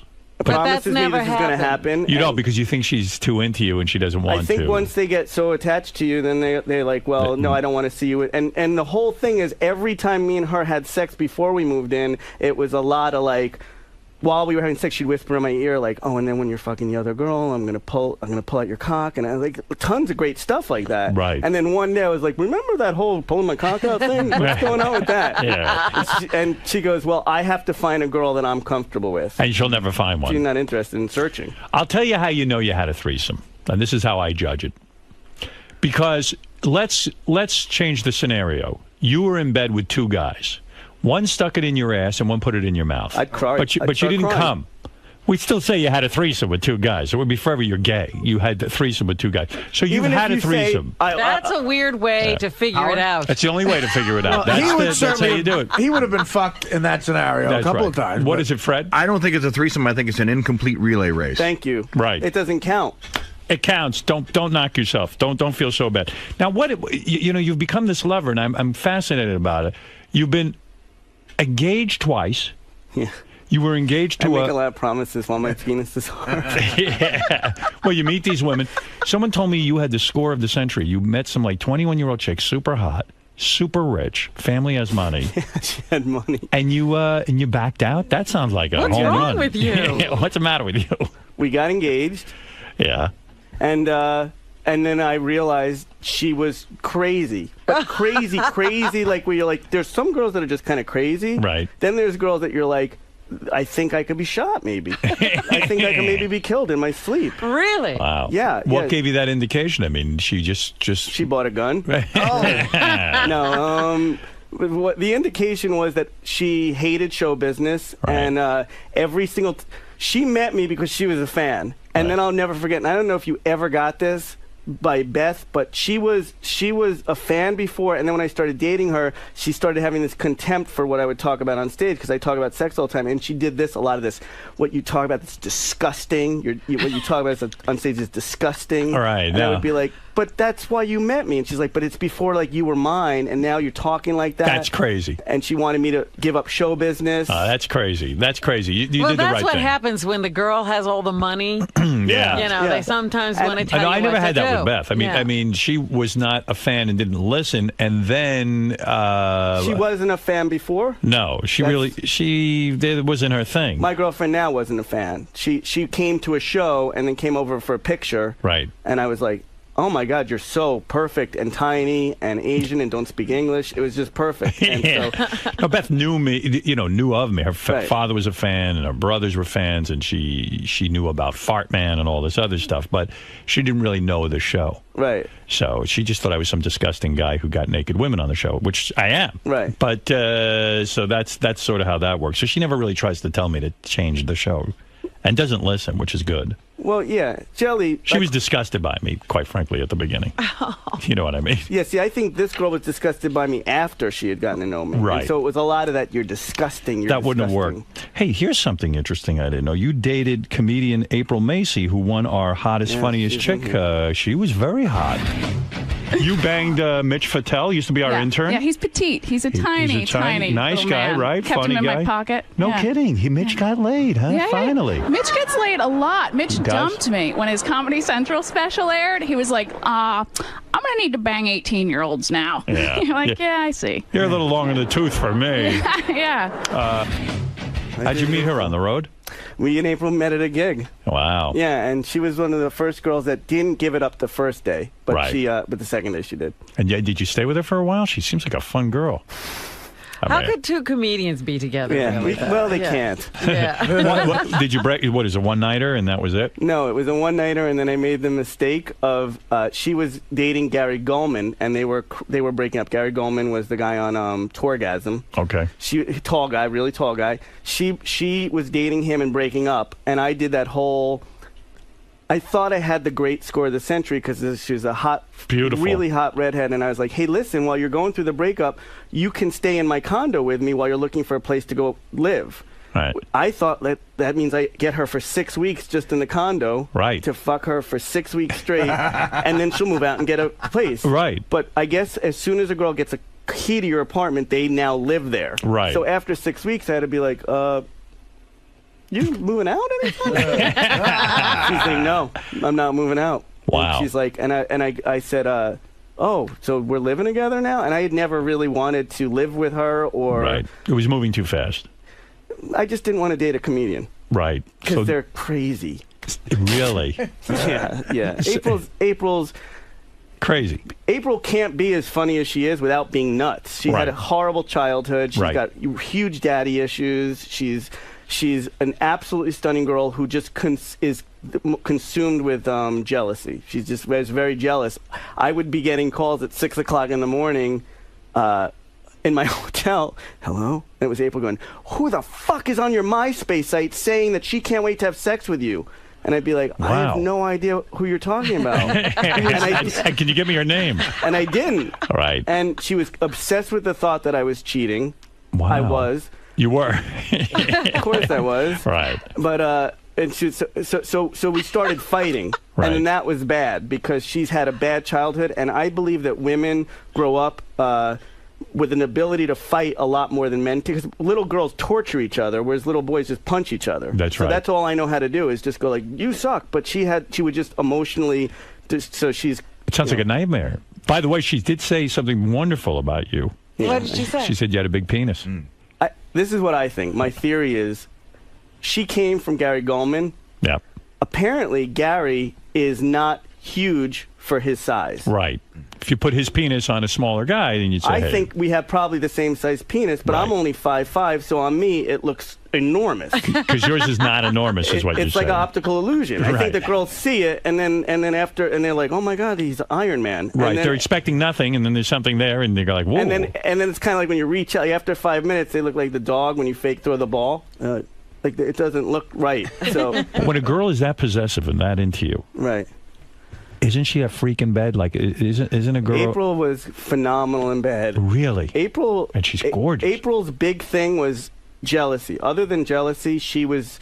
We walked into a store one day, and we walked by a sex store. She always wanted to go into sex stores, and she's like, look, anal beads. And next, I was like, hi, anal beads. And then she had them, like, in her cart.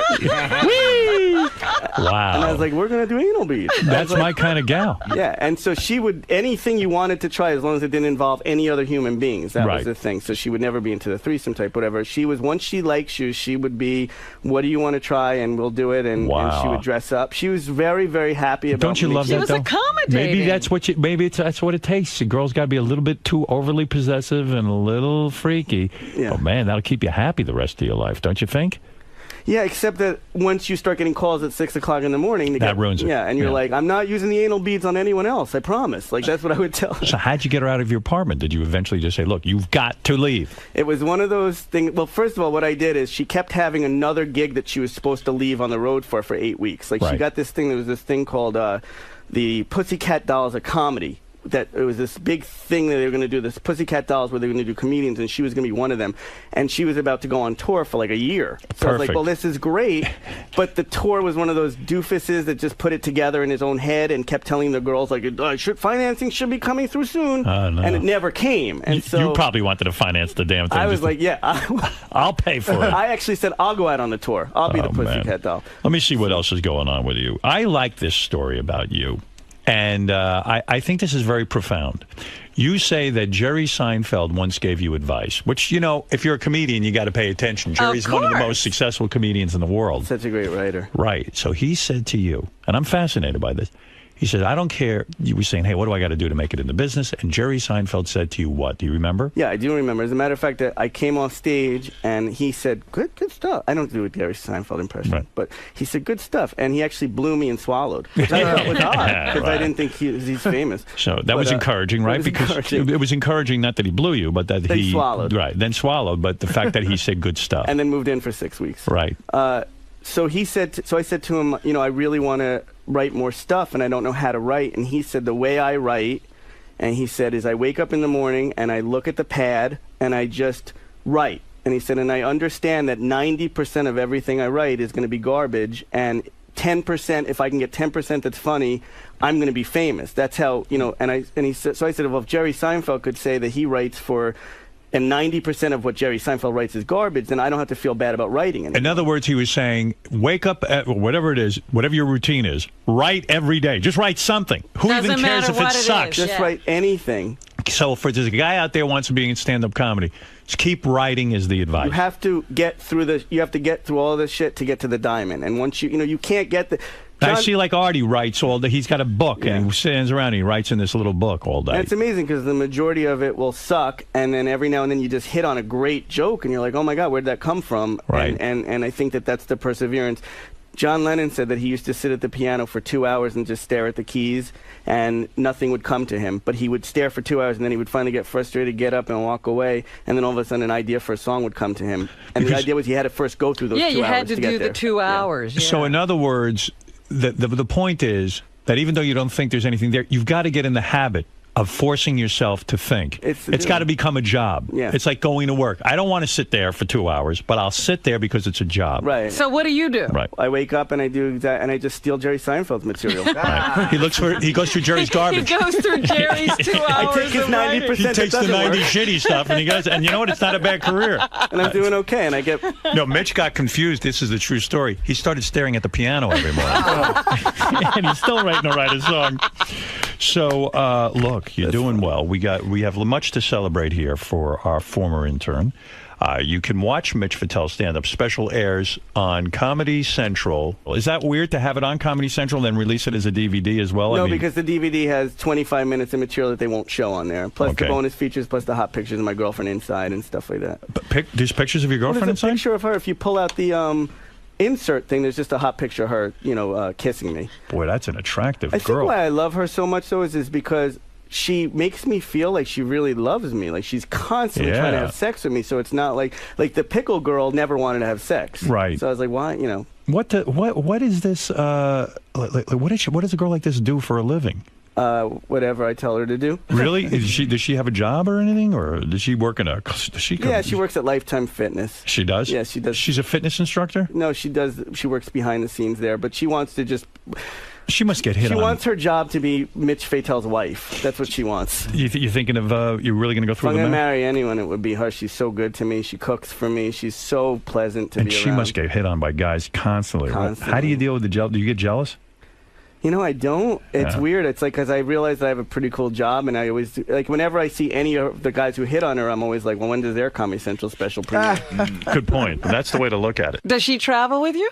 No. No? No. Why don't you take that idea out of her head right now?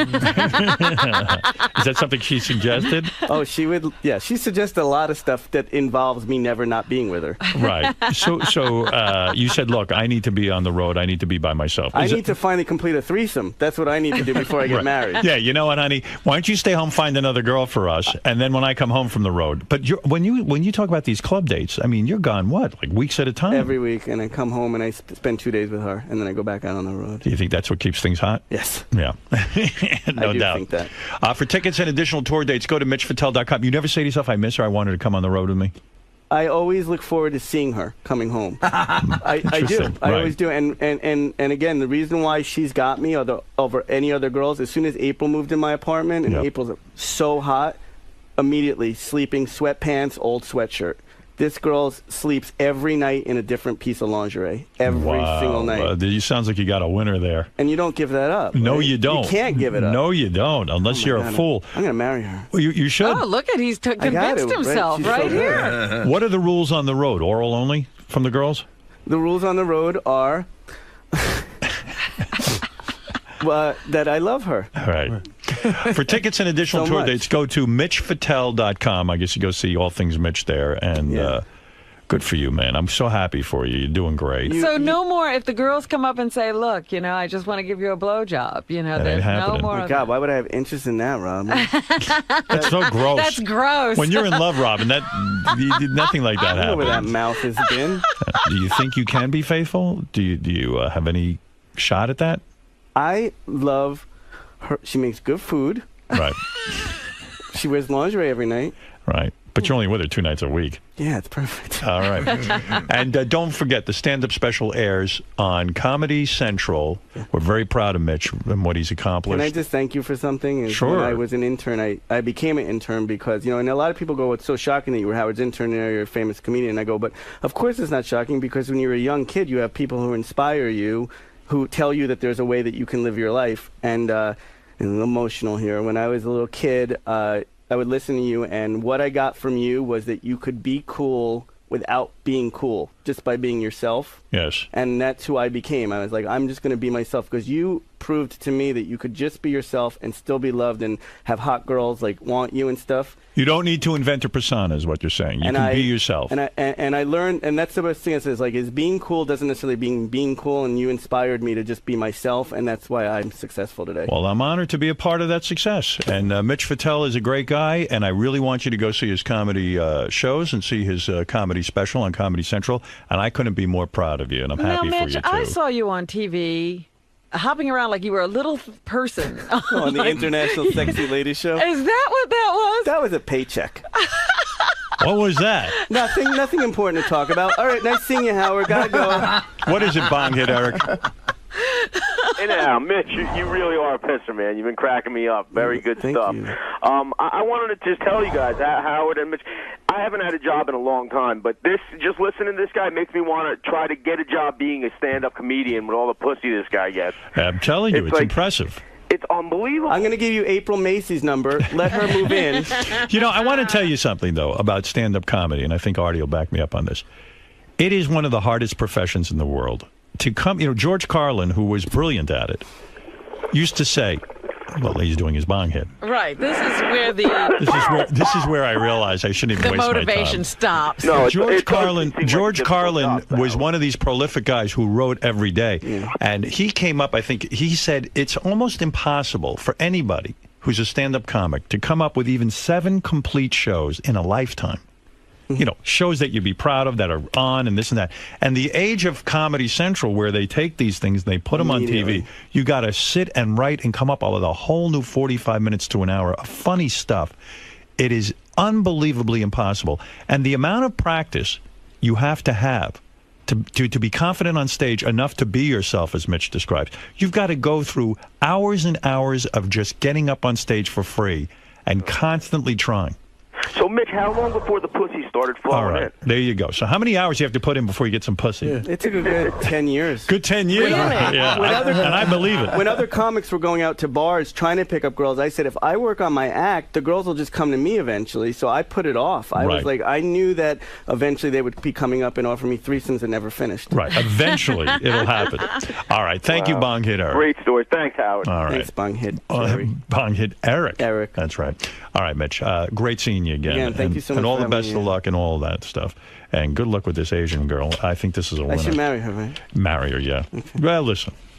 You've known her over a year. You know what you're getting, right? And she's really wants to, and her mom and dad don't like me very much because they think that I'm going to just leave her. Well, her mom swallowed on the first date, though. It's weird. Wow. Nice. It's in the family. Nice woman. All right, listen, you're doing well. Don't worry about it. You don't need my opinion whether to get married or not. You'll know when it's right. I'll know when it's right. You'll know when it's right. All right, we'll be back right after these words. Mitch Fatel, everyone. Mitch, how'd it go, dude? Good. Howard likes me a lot. It makes me happy. How does it feel to come back on the show that you were once an intern on? And, you know, you're actually on the couch being interviewed by Howard. I guess what makes me feel good the most is the fact that he's so complimentary and says he's proud of me. You, oh, my God. I mean, that's the most amazing feeling in the world. He was my hero growing up. He was my hero. He was my biggest inspiration, and to hear him say he's proud of me is like, it just makes me realize in life that you should really never ever give up on following your dreams, because I never knew 20 years ago when I worked for him that one day he'd tell me that he was proud of me, so it means a lot to me. And now is everything all clear with you and Gary? Yeah, me and Gary are friends now. Gary actually is going to swallow later, he told me. You know, because you said you're a little upset that, you know, he said that thing 2 years ago. Still sticks with me. It drives me. But now he says that he never really knew that was your dream. That's what my parents say. It doesn't mean it didn't hurt.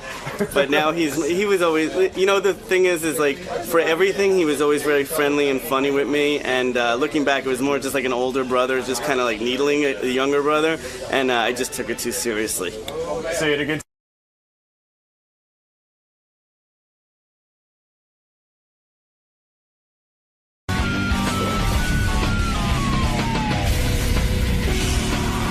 I was driving in my car listening to the wrap-up show, and there was a lot of things said that I want to dispute. You know, I want to address. Well, you know what's irritating me? This boys' night out. Yeah, me too. I'm not doing it. Oh, really? Yeah. Why, what, they got into that yesterday? You think it's irritating you? What happened? What happened?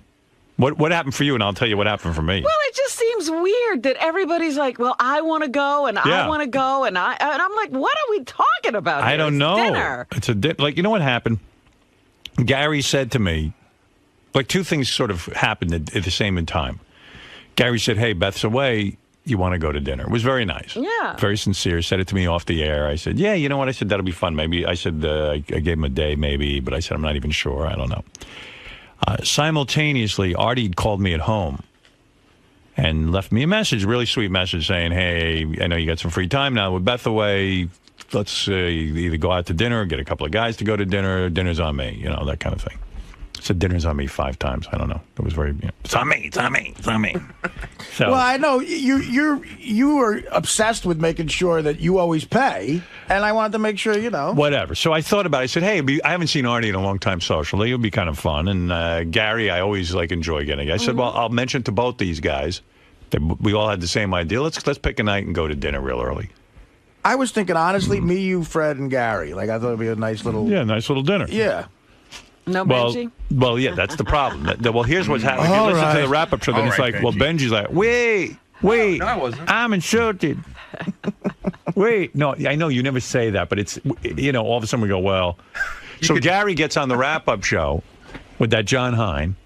Another troublemaker. Yeah, and they're trying to figure out, like, who should... And I didn't realize, like, Jason feels he should be at the dinner. Jason feels slighted. He's been waiting for an invite for 8 years or something. Well, he's in Girls' Night Out. Yeah, and there's a weird thing that goes on, too. Like, Jason goes, you know...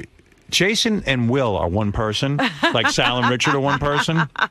They make they one come person. in a package. They come in a package. Jason and Will come in a package for some reason. I don't know should be why. like the man with 2 heads. Chop off one of their heads and put it on the other guy's body. Then you So solve the Gary problem. was analyzing the levels, and Jason and Will are definitely in the same level because it's like they're one person. You go, and then Jason even said, well, if he's going to only invite one of us, invite me. Forget Will. Right. But meanwhile, you don't invite Jason if you don't invite Will. Right. And then it's the same with Sal and Richard. Sal and Richard are one person. They've made themselves into one person. You don't think of them as anything else because, like I was even saying to Beth, you know, oh, maybe we should have some people out to the house. We'll have, you know, people from the show. Maybe they. And then I go, oh, but there's a problem. I go, I don't want Sal in the house because he's so fucking weird. I love Sal, but he's weird. And then Beth said to me, well, what's the problem? I go, well, then I can't have Richard. Right. Because, well, what do you mean? Loses out. I go, because Sal and Richard are the same. Right. Can I tell you how weird it could get? But see, Jason and Will does not want to be one person. Right. Jason doesn't mind as much. Right. Sal and Richard, both of them want to be one person. They really do. Right. So John Hein had some people come out. In fact, Will and Jason don't even like each other. Well, Jason likes Will more than Will likes Jason. Right, yeah, Will doesn't like Jason. Yeah, he likes him, but a big shock when I found out Will doesn't like Jason. I didn't know either. Will likes Jason, but they became roommates sort of by convenience, not because they have a lot in common. Right. And then everybody thinks they're these great friends. Yeah, and that's Will's what like, I thought. Will's like, we're not great friends. I like them, but we're not like great friends. But let me tell you something. So John Hein had some people out to his house a couple of weekends ago. It was like me and a couple other people.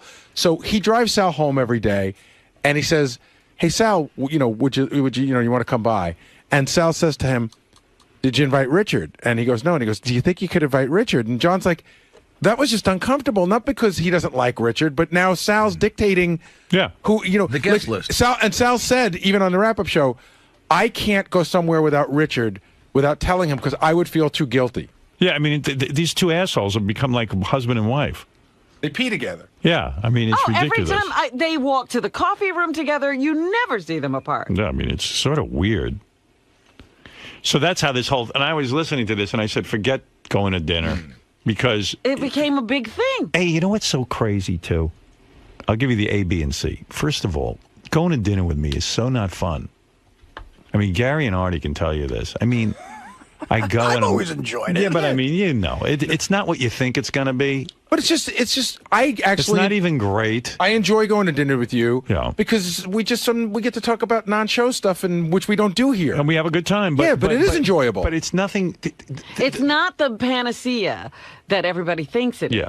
Now I got to look up panacea. And then like I get an email from Wayne Siegel because he obviously listens every day. He knows everything that goes on the show. So now he wants to be at the dinner. No, but he goes, hey, and he acts like he doesn't listen to the radio. He goes, hey, I know Beth's away. If there's going to be any kind of dinner or you want to get it together for a boys' night and have dinner, he goes, I'm around. And now I'm like, well, how deep this is turning into a bar mitzvah. Right. I was like imagining the table now. Yeah. Now you need a separate room in the restaurant. And that's what happens. Party. And really, there's nothing great about going to dinner with me. I'm such a fucking miserable bore. Listen, Howard, something casual. I hired Fleetwood Mac. Right, yeah. Let's bring in the dancing girls. Now, what's the B and the C? If the A is, fun, because I do think you... The B is, wow. If I go to dinner with two guys, everyone gets so hurt and insulted. If Artie's did you hear the wrap-up? Did you hear Scott the engineer? Yeah. I've never been invited to dinner with Howard. I've invited this guy to 50 different parties. But not with just not just me on dinner. Well, the other never happened. And how does it get to where it's your pressure? You didn't do any inviting. Now you have to do it. It should be made of me or Gary. That's what I was going to say. Now all these people are saying they want in. Artie's saying he's paying for the dinner. How are all these people inviting themselves? And I'm honored that people want to go to dinner with me. I really am. But I have to tell you, no one ever was looking to go to dinner with me. You know what I mean? You weren't big man on campus. No. Nobody. You're like the homecoming queen now. That's the problem. I'm not comfortable being the homecoming queen. I see that. Yeah, I'm not. But it's the one thing. Everybody doesn't hear you when you say that. I'm not the Everybody's homecoming thinking queen. selfishly. Well, I remember, Scott doesn't go to dinner with anyone. Why do you want to go to dinner with me? What is this? I didn't say that. They brought it up, and they said, is Scott invited? And I just said no. I said the truth. I didn't say I wanted to go to dinner. I never brought it up. And it was never like that.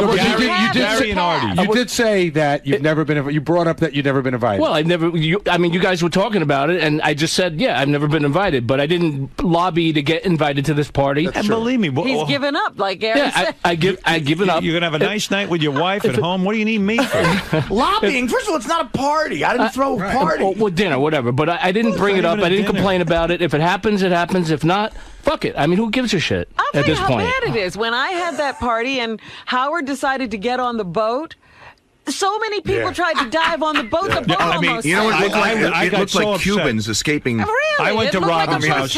Robin had Cubans? this beautiful party, and I'm sitting there. I go, everyone's going on this boat. I got to go. Got a beautiful boat, too. I'm going to go on the boat. So I slip on the boat, get right in there. I'm with Robin. Next thing I know, I start to feel water in the boat because the boat was tipping down into the ocean. People were diving off the water. The deck People, as it was leaving. And it's embarrassing. You're a rock And star. number two, and then when I'm on there, I feel pressure. Like, well, I should be doing something with everybody. Right. I just want you to got to sit. make it a big event. Entertain the boat. Yeah, it's crazy. But this has turned into just. Artie and I were both had the same thought. Like, okay, how is that doing? Let's go out to dinner. And now it's like the Last Supper. I know. So I shouldn't have said anything on the air. That was my mistake. I just thought it was. I don't know. It said applied it after the fact. Yeah. Because that's what happened. Can we bring up one other thing? Because I didn't make it. I should play those clips. But it didn't make it to the wrap-up show clips. Like Will and Jason were talking about how they did go to dinner with you once early on. Right when they first started working here, I told you, hey, these two guys do great work. I want you to meet them. Right. And now they're both lamenting the fact that they were really young. They had just started working here. They were completely starstruck by you, and it almost didn't feel like a dinner, and they'd like to get another shot, but they don't know if it's ever going to happen. Well, first of all, that's what started Jason's lobbying. He's lobbying before time runs out. I don't even remember that dinner. Cinderella. We went to Josephina's. Oh, did we? It was the four of us and Casey. Wow. Oh, there's a party. Oh, my God. What the hell was going on Casey there? was building a computer. Yeah, right. I didn't realize Casey was going home praying to Satan. Oh. Drawing in blood in the Bible. Right. Let's see. I got a new King James version I'm going to bleed on. All right, here you go. Let me see if I should... I don't know. We've kind of actually explained everything that went on. I didn't hear this, though. I'm dying to hear what the... You want to hear do this? the levels. You always want to hear the passion. Right. All right, here you go. I got an instant message from Jason that was like sort of ha ha ha. You know what I mean? Boy.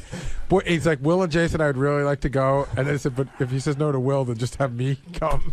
Like, it was a joke. It was a joke. You sure it was like, if you can't get both of us, then get me in. So it was one of those jokes, but also asking to be included in the dinner. I got the impression that they would like to come. But for Jason, I got the impression he'd like to come no matter what. And I think I know Will well enough where Will would like to come if he were invited, but is not looking to come if he's not invited. That's just Will's personality. Will's like, I'd love to come, but like, I'm not gonna fucking beg you to go. So wait, are you saying Jason's looking to come even if he isn't invited? Yes. Did anybody else lobby besides Jason? Not so far. He was the first. And only. But he won't be the last. I can guarantee you he will not be the last. So, Jason, you blatantly lobbied with an IM? Yeah. Posing as a joke? No, I wasn't a joke. I thought it was. No, I was being dead serious. Level 1 is Howard, Robin, Fred, and Artie. I'm mostly in level 1, but sometimes I can be in level 2. Probably more level 1 now than I used to be, but there was a lot of times where it was those 4 guys in the studio, and then I just realized all the wrap-up clips you pick, it's just you talking, Gary. I don't pick them. Oh, you don't? No, John picks them. So you mostly talk, I guess. No, that's not true. I mean, just today it is, but it's not always at all. So rides level 1 and level 2. Benji's definitely in level 1 a lot, but certainly no lower than level 2.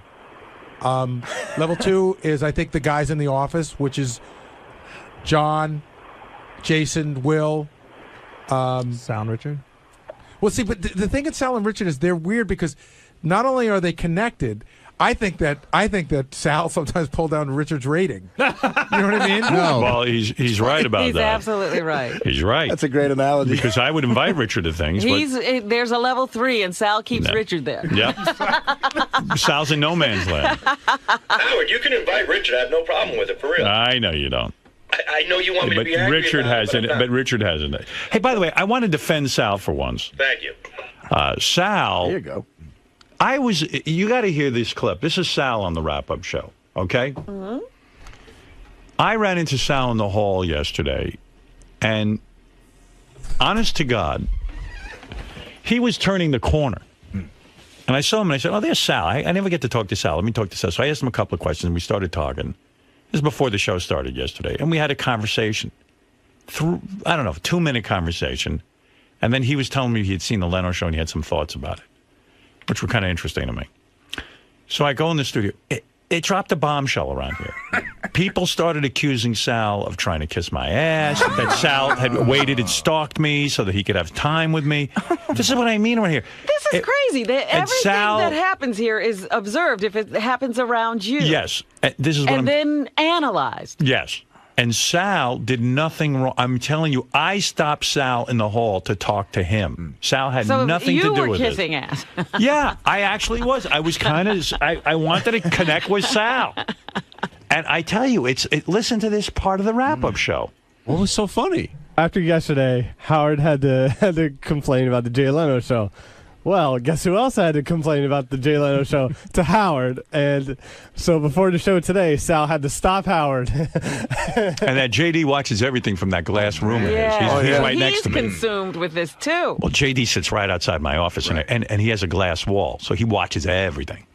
And had to just go into this long diatribe about everything that was wrong about the Leno show, and even like how bad his monologue is. You know, JD's right. First of all, Sal's usually not in the hallway, so Sal A had to be here on time today, and then B, he had to be in the hallway. Sal doesn't usually wait in the hallway. So you think Sal? Wait. So you think Sal planned this strike? You think he knew when Howard was walking down the hall, stepped out, and made sure that he stopped Howard in his tracks? Yes, I think that Sal watched it last night because Howard talked about it. I do agree with that. I think that he formulated on his last night on his way in this morning. I think he formulated an opinion. Sort of a discussion to have with Howard, and made sure he was there to have it with him. Brian, did he bounce that off you at all on your drive in? He definitely did something like that. He ran it by me. He also said, it was like funny because I was like, why do you even bother watching him? All you're doing is giving him more publicity when you talk about it. And he goes, I don't know why I watch it. I guess I watch it because Howard told me to, talked about watching it. So I want to, get his opinion about it. Well, Sal was totally, trying to defend himself. And I'm here to tell you that I'm the one who called Sal into the conversation. And Sal ran into me. He was completely on the other side of the building. You went looking for him? No, I didn't look for him. No, he just happened to turn the corner. It was a total random meeting in the hall. All right. There was no setup. If he wanted to see me, he would stand outside his door. And the fact is, watched Entourage. Yeah. I mean, the fact is, I don't know why he's catching shit about him doing maybe some show research. It's a big subject on the show. Fine. Sal's a writer on the show. Right. Yeah, why wouldn't you try to check it out and have an opinion about it? I watched Entourage. on HBO On Demand. Then I turned on Leno, and after 7 minutes, I rolled over. Then in the morning, I'm with Brian. Of course, it's a normal topic of conversation. Jay Leno comes up every day, so I discuss what I saw with Brian. We talk about a million subjects, but Brian, to say that I fabricated this or to test it out, no, he said I came across as testing it out. You know that's bullshit. Dude. It's come on. Come on. It's really not. Okay, so now I express my interest on a show that everybody has an opinion about. So, okay, everybody. Just so, which all of a sudden now, me expressing an opinion turns into some sort of conspiracy that I'm going to get Howard in a corner in the hallway and kiss his ass. It's ridiculous. How many days a week? Stop talking for a second. How many days a week do you stand outside your door Never. and wait for Howard to Never. come? He never does. And why did you do it today? I didn't. I was walking down the hall and he was walking towards me. How convenient. So Gary was really busting his balls. Everybody but Sal, believed it. You know, it was a theory that everybody jumped on. Sal never, ever bothered. Sal is across the hall from me, and he sits in that room. He never bothers me in the morning. And I am telling you, he was walking in the hall. He was coming around the corner, and I stopped and spoke to him. Well, he certainly could have used your help yesterday. I know. Well, I heard this on the replay. Ralph, you're on the air. Yeah, I was listening to that. These guys sounded so fucking ridiculous. They sounded like a bunch of fucking jealous girls because Sal talked to you in the hall. They all were freaking out. Yeah, like they got some FaceTime. Sal got some FaceTime with you, and they were all fucking jealous. And I was interested in what Sal had to say. Actually, in that JD, one thing that drives me crazy with him, he sees me walk by every day, and I always bang on his glass and say hi to him, and he acts like he don't even say hello back to me. And meanwhile, he's watching everything I'm doing. Yeah, you're like TV to him. Yeah, he watches it. He was busy watching Sal and myself in this hallway. I should be in the hallway. You know what they say, JD? Yeah, who knew you were sitting there beating off going, I should be with Howard. I don't know, that wasn't it at all. It was how passionate Sal was sounding. He was having a conversation. Okay, I get that now. All right, calm down, guys. I apologize to Sal. And I don't know how to react whenever you just knock on my window. I wave to you. You wave back, you mutant. Say hi. Well, I don't want to bother you. Bother me. I'm bothering you. Yeah, on your window. Waving back would not be bothering him. Well, sometimes I'm actually doing something JD is so too. used to people shunning him. He's like Frankenstein. That's why he accidentally kills a girl down by the river. Of all the people to be in a glass office to be observed. Oh, yeah. I love those tours. I understand JD is kind of awkward and stuff, but you would figure after like 8 years of talking, he would learn how to talk and stuff. He still can't did talk. you hear the tape of him yesterday on the wrap-up show? Oh, that was great. I loved it. JD could not get out a sentence on the wrap-up show yesterday. Wait, I don't know. Listen to this. Listen, here's JD on the wrap-up show yesterday. You got to hear this. He's retarded. I don't know if he necessarily actually wants me there. He asked you point blank. But that's on the air. We'll see what happens off the air. Something happens. He doesn't talk to anybody off the air. Well, whatever. Well, okay. We'll see. I mean, it's still, they don't even know when they're doing it. What's going to happen off the air? I'm not saying. I'm just. I don't know. I'm just saying. It's. He asked you on the air. If you're not there, he's going to go, "Where's JD?" And I'm going to go, "I don't know. He didn't take it seriously." No, well, first of all, I have to be told. Listen, no plans have been made, so until that is done, if I get the plans known to me or something, then I'll go, I guess. What are you talking about? I said to JD this morning, what happens to you on there? He goes, I get pressured because you're not allowed to have dead air, and it screws him up talking. I love when JD goes, listen. Right. Because you're going to have to listen hard. JD's a pro, no dead air. So you hate when those tours come through because people introduce themselves to you, right? Like, that's the thing. You hate that. Well, it's just odd. It's just like, it's odd, I don't know them, and It's like, it's odd. It's like, why don't you get curtains? I don't know. I don't know them. That I know but that. I'm a guy and I tap on that glass and you get weird. No, I know, but sometimes I'm actually putting, trying to finish editing something or whatever. Right. Sometimes. Okay. Not now. But the speech thing, I figured, Ralph makes a good point. You think after 8 years being around us and you're pretty well accepted, I can understand maybe most of your life you were shunned. But gee whiz, that's a guy. I mean, you got damaged all over you when you talk like that. There's no chance if you played JD on the air 8 years ago and today. It's just I know. Here's JD talking about fancy restaurants because I guess he was commenting on fancy restaurants because we were talking about going out to dinner. Right. The problem I have with whenever I've eaten at nice restaurants is the portions. The portions seem very, I mean, they seem small, but, you know, after you eat it, you seem okay.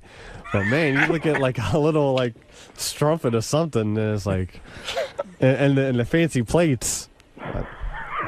That's just me. So you're a quantity guy, not a quality guy? Is that what you're saying? No, I mean, I don't know. I mean, I seem like I should be, or not should be, but like when you're looking at the fancy food and it's, you know, less quantity, then I become quantity. But after I eat it, I become quantity. I don't know what the fuck I'm saying anymore. He never finished a sentence. No, he really is that kid from that movie. Yeah, you know, sometimes like at the end of my stand-up set, I'll bring JD on stage, and I introduce him, and the crowd loves him. You know, love him, and then he goes to say something, and he goes, "What? I don't know." I can never. He introduces me sometimes, and every time, like, I just don't know what to say, and I haven't even came up with anything to say. And you know. But you know, I do it now. It's been 2 years. Maybe you think of a little line. Well, you know. I don't know. When the tour fancy plates. When the tour comes, what do you mean the plates intimidate you? What is that fancy plate? No, I mean they're just like you know, like squares or something. I don't know. Square plates intimidate you? That throws you. No, but you know, it's There's the a way. parallelogram on a plate. I don't know. I start thinking about What do you mean? science. I want to understand. What are you saying about plates in a restaurant? Just they're different. They're like a design. They're an actual, like, people put thought into what the plate looks like. Yeah, that looks like a pharaoh. And you don't like it? I didn't say I don't like it. It's just, you know, different. You just said, you know, like, those portions are small. I don't even know what I plates, said yesterday. Yeah, well, the silverware. What did you mean with the portions were small, but then it's filling? Like, well, like it looks small. Well, yeah, when you first look at, you know, say something that's a smaller portion. It looks small, and it's like, how is this going to fill me? But then, you know, after you eat it, you seem okay. I have portion anxiety. Do you think there are trick plates? Like, the plates are so big that they make the portions look small? No, that could be true. It's like the mirror on your car. That could be it. I haven't thought about that. I don't know. The wrap-up show yesterday was really good. There was a lot going on. And then... But Sal made the best point I've ever heard him make, actually, about you, Robin. What did I do? Well, crazy. He was talking about... You know, when you and I were sort of going at each other, and I was talking about how you want to be married, and you made this statement, and Sal actually really hit into something. What did I say? Sal, what'd you think of that whole exchange? Typical Robin. What do you mean? way? She's an alien. I don't mean that in a you know, the way you might be thinking. She's just not from this planet. I don't get her. I mean, she every day some wacky shit just comes out of her. The fact that you, as a human being, cannot... I mean, she can't find love. She can't attach herself to somebody. She always pushes men away. She wants to be with somebody, but not somebody she'll miss. What the fuck? I mean, that was key. You said... yeah, I want to be in love with somebody, but not with somebody I'm going to miss. I never said that. See, you did. people are Get the I tape. said, I'm not looking to be with somebody so I'll miss them if they leave. That's what I said. No. I said I wanted to be with somebody because I care about them. Robin, you know what love but is? I would always want somebody to pursue their dreams What is without love? fear That's not the same of thing. making me upset. That's not what I'm talking about. What is love to you? And don't start yelling. Tell me in a calm voice. Because you won't listen to me. You're What? talking and not letting me tell you what I said. What is love? What is love? I want to know what love is. What is it? What is your definition of love? I want to know. I don't have a definition of love. Yes, you do. I do Everyone not. does. How do you know when you're in love with someone? Everyone does. I have to be. Have you ever been in love? Yes. Okay. What was that experience It's like? a deep caring for someone. Okay. So you care for somebody. Yeah. This someone wasn't you. Now, you said you're open to the idea of marriage. Sure. Okay. So far, so good, right? Okay, we're All on the right. same page. On the same page. So far, you've said what I've said. All right. I would assume if you marry someone, you would be in love with them. Am I correct? I would hope so, yes. Okay. Now, let me ask you a question. Do you think it would be unusual that if your husband, who you're madly in love with, went away for a month, that you would miss them? No. You think that... You think you would not miss them? I can still talk to them. It's not like they got on wow. You're the sick. Mayflower. Psycho. And you can't ever talk to them ever You're again. lying. Oh, my Would you miss the person? And then I would also go see them. Let's say you couldn't. I would look forward to enjoying them in I didn't ask you way. that. Would you miss them when they were, let's say they were gone for, like, I'm going to go visit Beth, but I'm not going to see her for 2 weeks. Do you think it's unusual that I make this statement, I would miss her for 2 weeks? Yes. The way you say it, because it's like I'm inconvenienced. I said I missed her. This is what it sounds like to me. Have you ever missed anyone? You're psychotic. You're uncontrollable now. Oh, okay. You've gone completely off the deep end. You know what it is, and I'm going to tell you with you. I have not gone off the deep end. Off the air. This is this character you've developed on the air. No, wait. Because off the air.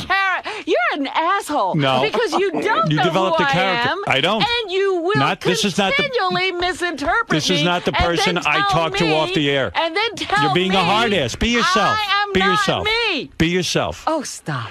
You're developing a character here because I'm not a character. You want you can't be a woman. Being me. You can't be a sensitive woman on the air. I am as sensitive as they come. No, you're not. Yes, I am. I'm just not crazy. You mean you want is it me embarrassing? To be crazy. Is it embarrassing to you to admit that you would miss a man? You want me to be crazy. That's what you want. You want me to be miserable. You are crazy. And crazy. No, you're crazy. I happen you're not insane. to be a miserable You're not crazy. person. You're nuts. I don't look for reasons to be upset. You mean it would What about admitting that you might miss another human being is embarrassing to you? What does that say to you? How can you miss somebody these days? There's so many ways to communicate. Wow. That she can even make that statement because she doesn't even know who this guy is, and she can't say maybe I'd miss somebody. Because I guess she's never really missed anyone. No, I haven't. Have you ever been in love? Yes. With who? Mr. X? Mr. X, yeah. You didn't look like you were missing him. I'll give you that. I miss him. I was like, see ya. I don't think you've been in love. Take care. Brush your hair. I loved him very much. You were in love with him? Yes. And was there a time where you wouldn't see him for a month? Probably not a month. 2 weeks? No, never that long. All right. Well, then I don't know. I mean, I don't know how to get this out of you, but I think there's nothing wrong with admitting you might miss someone. But you haven't had her gone for a month. You were having these issues. She hadn't even left yet. Yeah, because I miss her. But she was there. I was sad that she was leaving. Yes, that's true. That's love.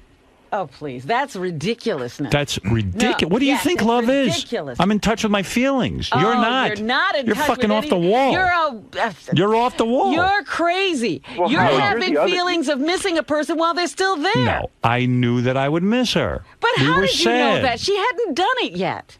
Holy mackerel. But, Howard, you're the other way. Beth goes away for a night and you miss her. No.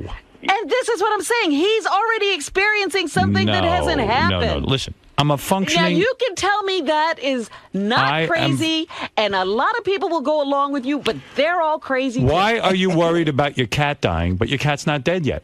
Why are you worrying about it? I wasn't worried about my cat dying. Yes, you are. I was worried about Why are you worrying suffering. About it? Oh, come on. And wondering what to do about it, and suffering? having to make the decision to put him to sleep. No, that's not true. Yes, it was. I think you've lost it. And I think you're not in touch. Well, guess what? We're both of the same opinion about each other. Right. You've gone off the deep end now. You are a mess. I'm not a 34 on the narcissism scale. No, you're probably a 60 if you answer the questions right. And you're not jumping out of planes. That's right. That's insane. Oh, no, he's not jumping off the chair. He won't go out. Oh, my God. So if you decide to put your cat to sleep in a month, would you be sad? What? If you decide to put your cat to sleep in a month, will you be sad? If you tell me now in a month I have to put my cat to sleep, will you? That's different than being able to talk to Beth on the phone. But why be sad now? The cat's here. That's why be sad now? Because I'll never be able to be with him again. You will be with Beth again. You can talk to her every day. I see. Can't make out with a phone. Yeah. It's a big difference between somebody being with you and talking to them on the phone. No, there's a big difference in having this feeling I tell you something? That you can't be attached to someone unless they're there. Why live together at all, then? There's some people who don't have to live together. There isn't a person listening to this conversation right now saying, look, what just happened to because Robin? everybody's Do you understand? nuts doesn't make so it right. So you're the normal one. Just because everybody's Do you see the narcissism in that? doesn't make it right. Everyone else, and number two, everyone else is abnormal and you're normal. has nothing to do with right. No, you're putting on an act. I don't even believe what you're saying. And I'm just telling you who I am. You don't want to know me. Mm-hmm. Oh, I know who you are, but this is not who you are. Okay. This is the character, I'm Robin. the person you have in your head, not the person I have in my head. You are a narcissist. And you agreeing with Sal, you really ought to question yourself. I agree with Sal. I agree with Sal. That right there should tell you something. Well, I agree with that. No, but I think I mean, if you care about someone, you could say to them, "I'm going to miss you." I'm going to miss. You're going to miss them. No, not Robin. She only misses them. She doesn't even miss them when they're gone, and certainly would never miss them and say, "Gee, I'm going to miss you when you're gone." She misses her while she's here. No, I said I'm going to miss you. That's the difference. You were already experiencing the missing. Ugh, I'm so upset she's leaving. Yeah, I like being with her. It depends on how much you let it affect you, but everyone can relate to saying, I'm going to miss somebody. Of course, what Robin is talking about is abnormal. The time that you're with Who said I wasn't enjoying? We had a great time. Oh, please. But that's not weird. Of course you would. You realize you're going to miss Beth. Look at who's talking. Listen, you're the only Bond. one. Robin, you're the only one who even I don't care enunciates if I'm the only this. one. I'm simply telling you who I am. Why do I have to be like everybody else for you? But listen, you've got a problem. You need to go back in therapy. I have a problem. This is tremendous narcissism. It really is. And you know what? I understand why you built up these defenses. Funny. You're so I know funny. it works for you. There's no defense here. Yep. You're very, very defensive. Right now, you're being very defensive. I'm trying to help you, and you're not allowing me in. Fred, what do you make of what Robin's saying? Don't even start with Fred. Fred will tell you the truth. Fred's a committed success. What difference does it make what the opinion I think Robin believes... I want you to understand that this sounds abnormal. I think Robin believes what she says, and I think her standpoint, I find it a little sad. I do. Me too. Because I think it's a form of protection. It's like you don't allow yourself to get She's very that well close protected. to people. And I understand that. I've been that way myself sometimes. She's more covered than Lady Gaga. But I understand why she has that opinion. We've all been burned by the flame of love. Robin, I understand. And by the way, Sal, you're all codependent. That's what your problems are. But I'll ignore that insult. But in that clip with Sal, they're insulting me, but you're going to ignore my Sal was insult being to a you. kiss ass in that clip. In that clip right there, where he was attacking Robin, he was being a total kiss ass. To who? To you. Oh, really? Oh, yeah, absolutely. Robin and I really didn't have much of a discussion. He had to put Robin down. No, he's saying. Sal does that. Sal does that. It's a wild statement when somebody says, "I certainly don't want to be in love with someone if that means I have to miss them." I didn't say that either. I said I wouldn't fall in love with someone so that I could miss them and make them uncomfortable about living their lives. How can you control missing someone? But that's part of the equation. Why would you want to control that? I mean, the definition of love. I think Beth loves the fact that I miss her. Just because somebody leaves doesn't mean they're ripped out of my heart. Listen, darling. But those are your words. That's not what's going on. That's not what's going on. Beth likes the fact that I miss her. Good for her and good for you. And so would you, and you would enjoy that too. I would not feel good about you feeling bad. That's not a bad feeling, missing someone. It's being human. That's part of love. That's called being a human being. For you, Fred. For anybody. If you go to a definition in the dictionary, love is part of an affection and an attraction. My life isn't falling. My life isn't falling apart, Robin. It's just I miss her. That's it. No, it's not. I'm functioning very well. I'm having a great time. You didn't know if you could. I had a great day yesterday. Sure you did. You were miserable. You're talking about being a human being, and you know what? I'm going to tell you something. The day a guy calls you, okay, I'm an alien, just like Sal said. If a guy called you up and said, "Robin, I haven't seen you in 2 weeks. I miss you," that would melt your heart. And stop saying... No, it's not. You're what so you full of say. shit. You say, where's my wife? She's supposed to be here for me. Oh, my goodness. That's not what I'm saying. I enjoy being with her. And wouldn't you be honored if a man called you up? You're taking what you said and what I'm reacting to and turning into this noble thing. Listen. That, wow, honey, I really miss you. I love you, and I'm sad for you. Please. That's all I'm going to say. Yeah, do you miss me when you don't see me? Do you think Not right now, I don't. Howard, do you think Robin- Right now, I need to get away from you. You can't miss me. You that's can not see true. me. I miss you right and now. You've never missed me. I do miss you, and you know I miss never you. called and said, Robin, I miss you. You never left for a month. We didn't, yes, she did. When we were in Washington and we were broken up as a team. We were apart for And a did you long miss time. me? I missed you. I missed you every day. All right. But so- I never said anything. And you're in love with me. Do you think Robin could ever be married? No. Yeah, right. I wouldn't say that. Listen to you, Ralph. Could you? No. No. No, but you don't realize that. Now you're thinking about being I'm married. looking to learn something. You want to You're know not. something, Ralph? Robin could be married. I'm going to take that back. I'll tell you why. I agree with you, Because Howard. Robin off the air is a mush. A mush. She loves romance. She loves to be with her partner. I've seen her in action. And the day that she meets the right I guy. certainly would enjoy another human being. Yes, sure. she would. I would And- enjoy it. And Robin needs a man who is going to miss her when he's not with her and really enjoy her and be with her. She's a lovely woman. If she found that perfect match, And- she would miss him as much as you miss Matt. Believe Well, me. I'm certainly willing to find out. Yes. She wants to explore this side of herself. She's on guard. I'm just telling you what I know. You need eHarmony. I know what I know about you, and I know the real you. All right, Howard. You And know you're what? a There mush, are times that and I you're a know you romantic. better than you know yourself. No, and I agree. And they, maybe the same is occurring here. You're but a I don't romantic. know what you're talking about. You're a romantic, and you love romance, of course. Yes, you do. And you would melt. She would go gaga. If a man, Lady Gaga. You'd be like Lady Gaga. If a guy said to you, You'd have a bird's nest on. if a guy, You miss me? I'd be Robin- wearing a mask. Robin, I'd be wearing a beehive. Robin, I had to go to Vegas or go to, I don't know, pick a place, Atlantic City for 2 months. Atlantic City. I, I don't think know, wherever I they could get there. Cincinnati. and whatever it is, you had to work or whatever, and you were separate, or he had to go to the Middle East. I don't know. You're with some Arab. I don't know what you're with. Hello, Osama. I couldn't pick it. I miss you lots. Right, and you go. Ramadan? Around about this guy? Is there some guy in Florida or something she's flying around for? What is this? Like, is there some guy in Florida or something? I don't know what Ralph is talking about. Yeah, Is that true, I think so. I think there's something. Robin? There was I a don't rumor. know what Ralph is talking about. I'm I don't not know of flying this. around to Florida. You are seeing a guy in Florida. No, I'm not. Well, what if this guy called you up and said, "You know what, Robin? I miss you." This imaginary guy? I don't know. Who knows? Ralph seems to know I something. think over the summer there was. You were in Florida a lot.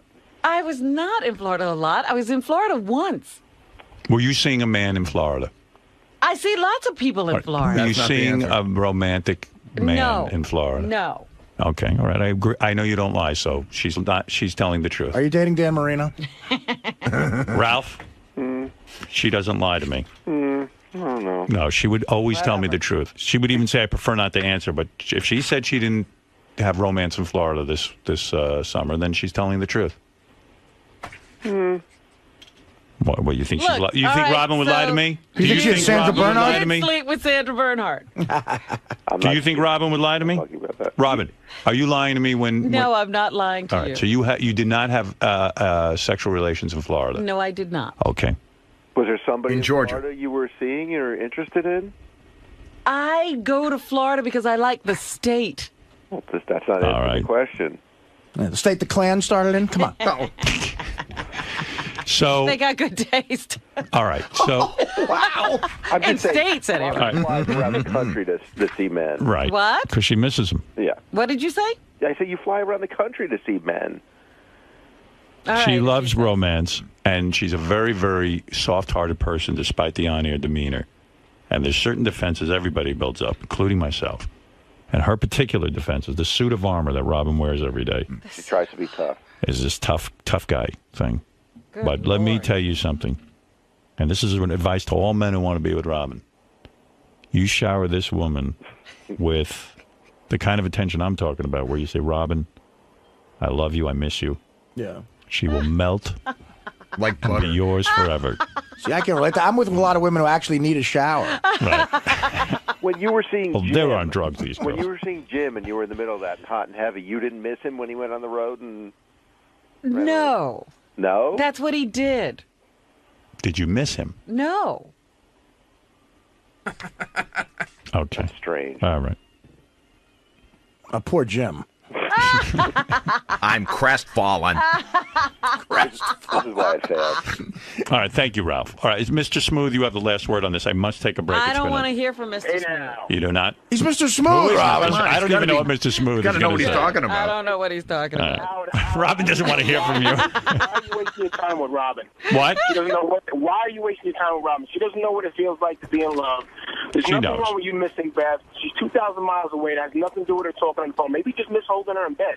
Of course. No idea what the fuck she's talking about. She's way off. Again, all of you are crazy. You want to know something? The opposite has been true in my life, where my reaction to somebody, leave me, I wouldn't even acknowledge that I miss them, and I would behave. But that's a defensive mechanism. And I would behave in a strange. That's right. But you that was my way of getting through acknowledge it. what you felt. And I'll tell That's what you, you're now saying. I'm acknowledging what I feel, and you're not acknowledging what I you didn't feel. say you weren't acknowledging what you Right. felt. I said what you felt was sad. Yes, I wasn't acknowledging it. You're right. Howard, you were right on point the other day when you said you knew you were in love when you want to lay back in bed with Beth after you had sex with her. All those other chicks you just want to get rid of, right? That's right.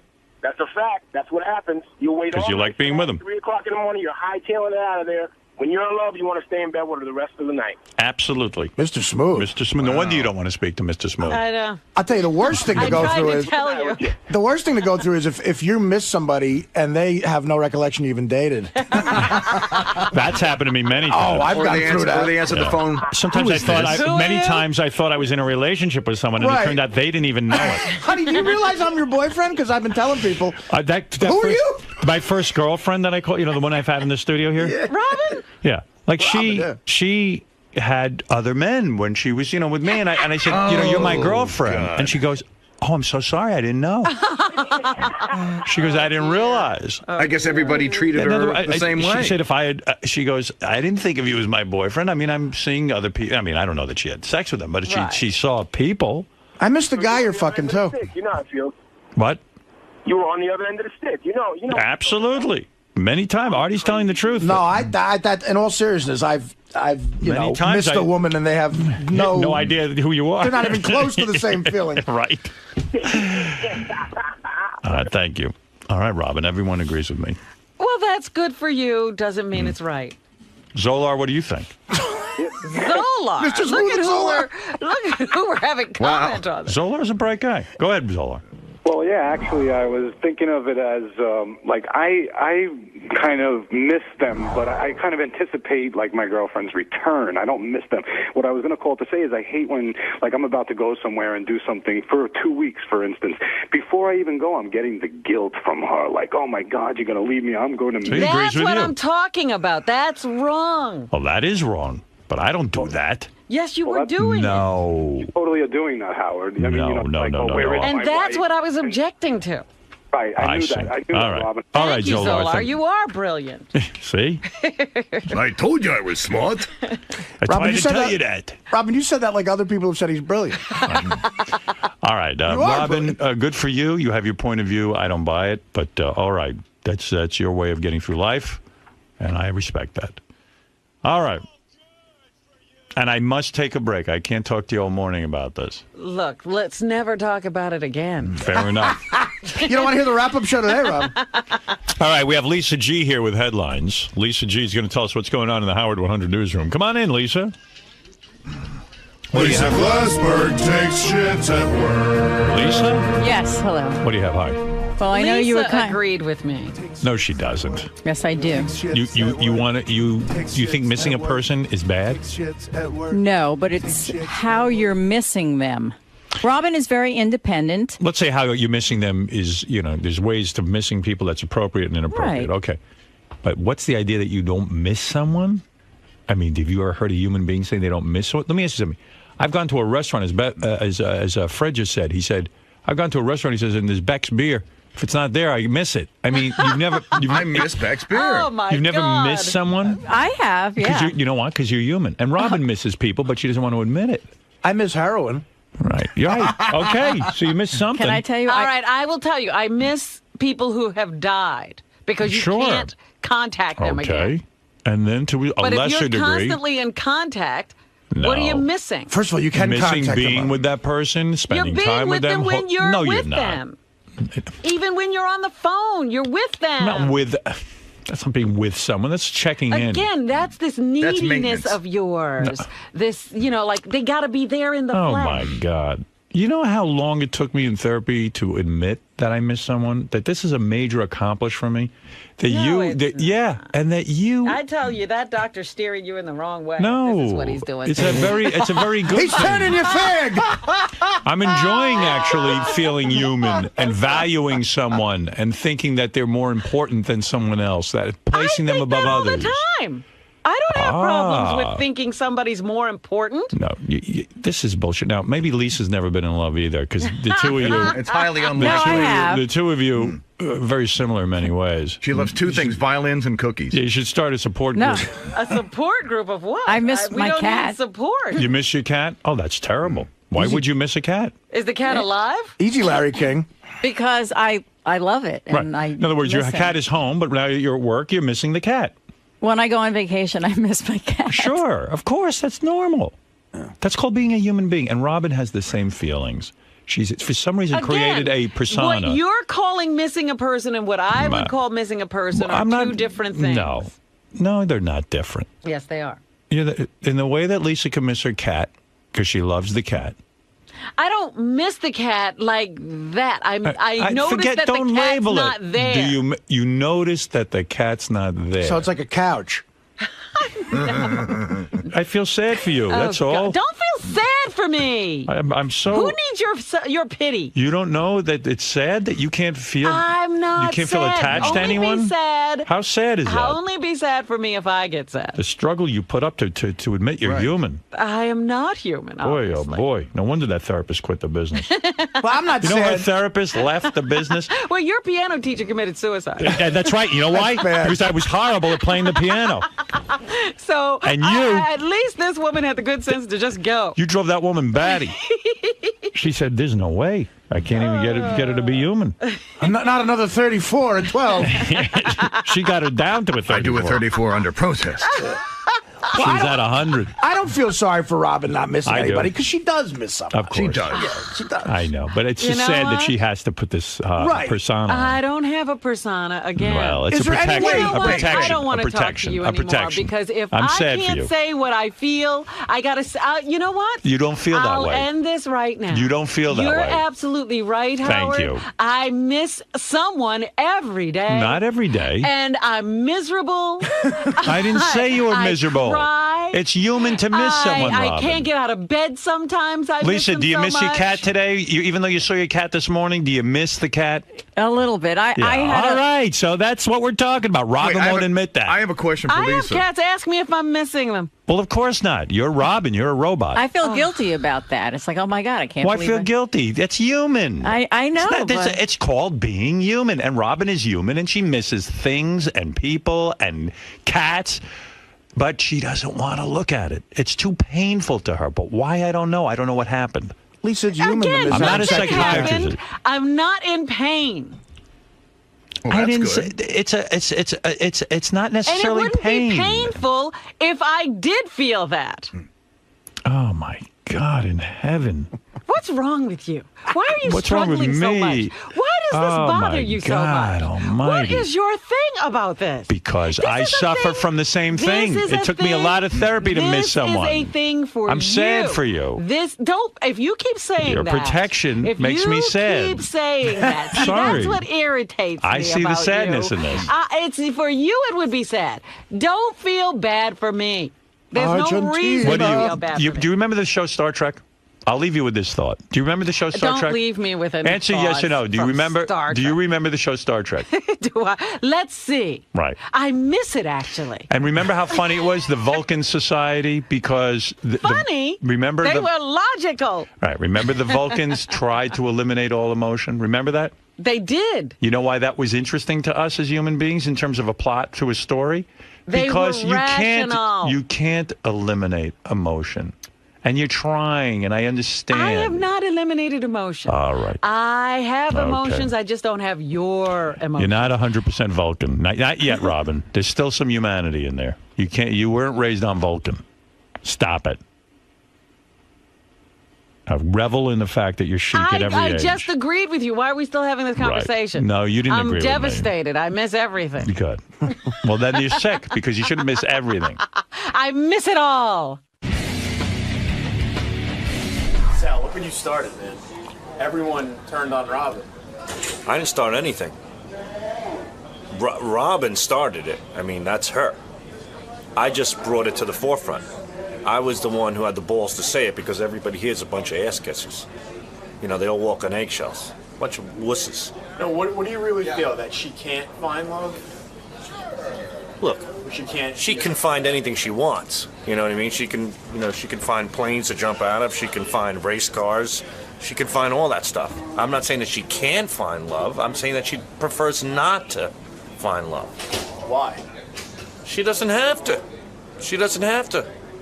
Look at all the women in life, a good majority of women. What do they have? They have somebody that will provide them shelter, security, money. Robin has the ability to do that all on her own. She's completely self-sufficient. She doesn't need all that shit. So, you know, if you really think about it, what's love? The only thing you really love are your children. You don't really love somebody you're with. I mean, you do in the beginning. But afterwards, it's like a Jekyll and Hyde syndrome. You don't love somebody anymore. You're stuck with somebody. It's like having a roommate you can't get rid of. So there's no real love.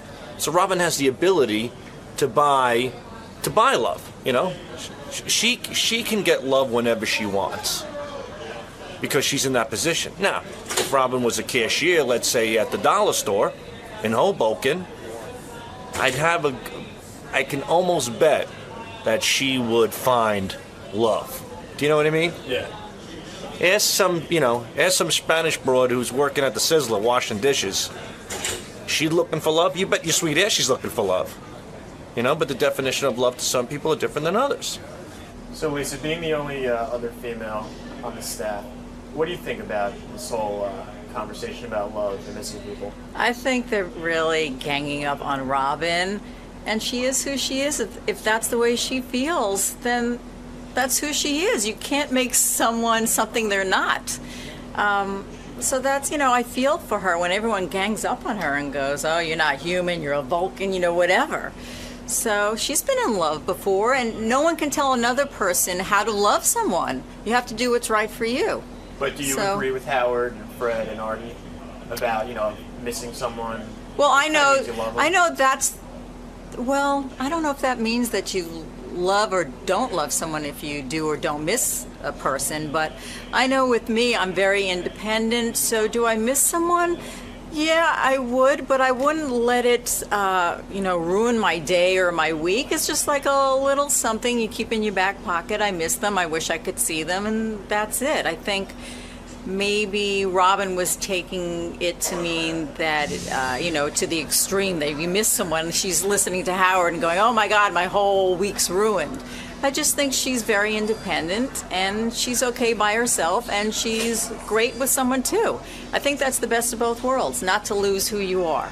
Do I miss things? Yes, I do. Like I was telling Howard, yeah, I miss my cat, and I always feel so silly because when I first adopted my cat, I went, okay, I have a cat, here's some food, see you later. And I ended up really missing him, and I felt so weird about it. But now I really enjoy the fact that I care for something, and I love him, and I miss him. It's just a part of who I am, but I can't tell someone else how to behave. So, good for Robin. I'm her biggest fan, so... It's all good. Everyone in there was pretty much against you on, like the definition of love. And, because they're saying if you miss someone, you love them, what would you... Is that how they know? They can't know unless they're in pain? See, that's my contention, that love shouldn't cause you pain. And they're all looking for pain to figure out if they're in love. So how do you know? Because you care about the person. You like being with them. But you don't have to be in pain just because they leave you. So you think all of them have just I think they have problems. I think they have problems. They don't want to face them. They're little whiny babies and they're codependent and they don't want to deal with themselves. And what do you think of Sal's comments? I told Sal that he can go to hell.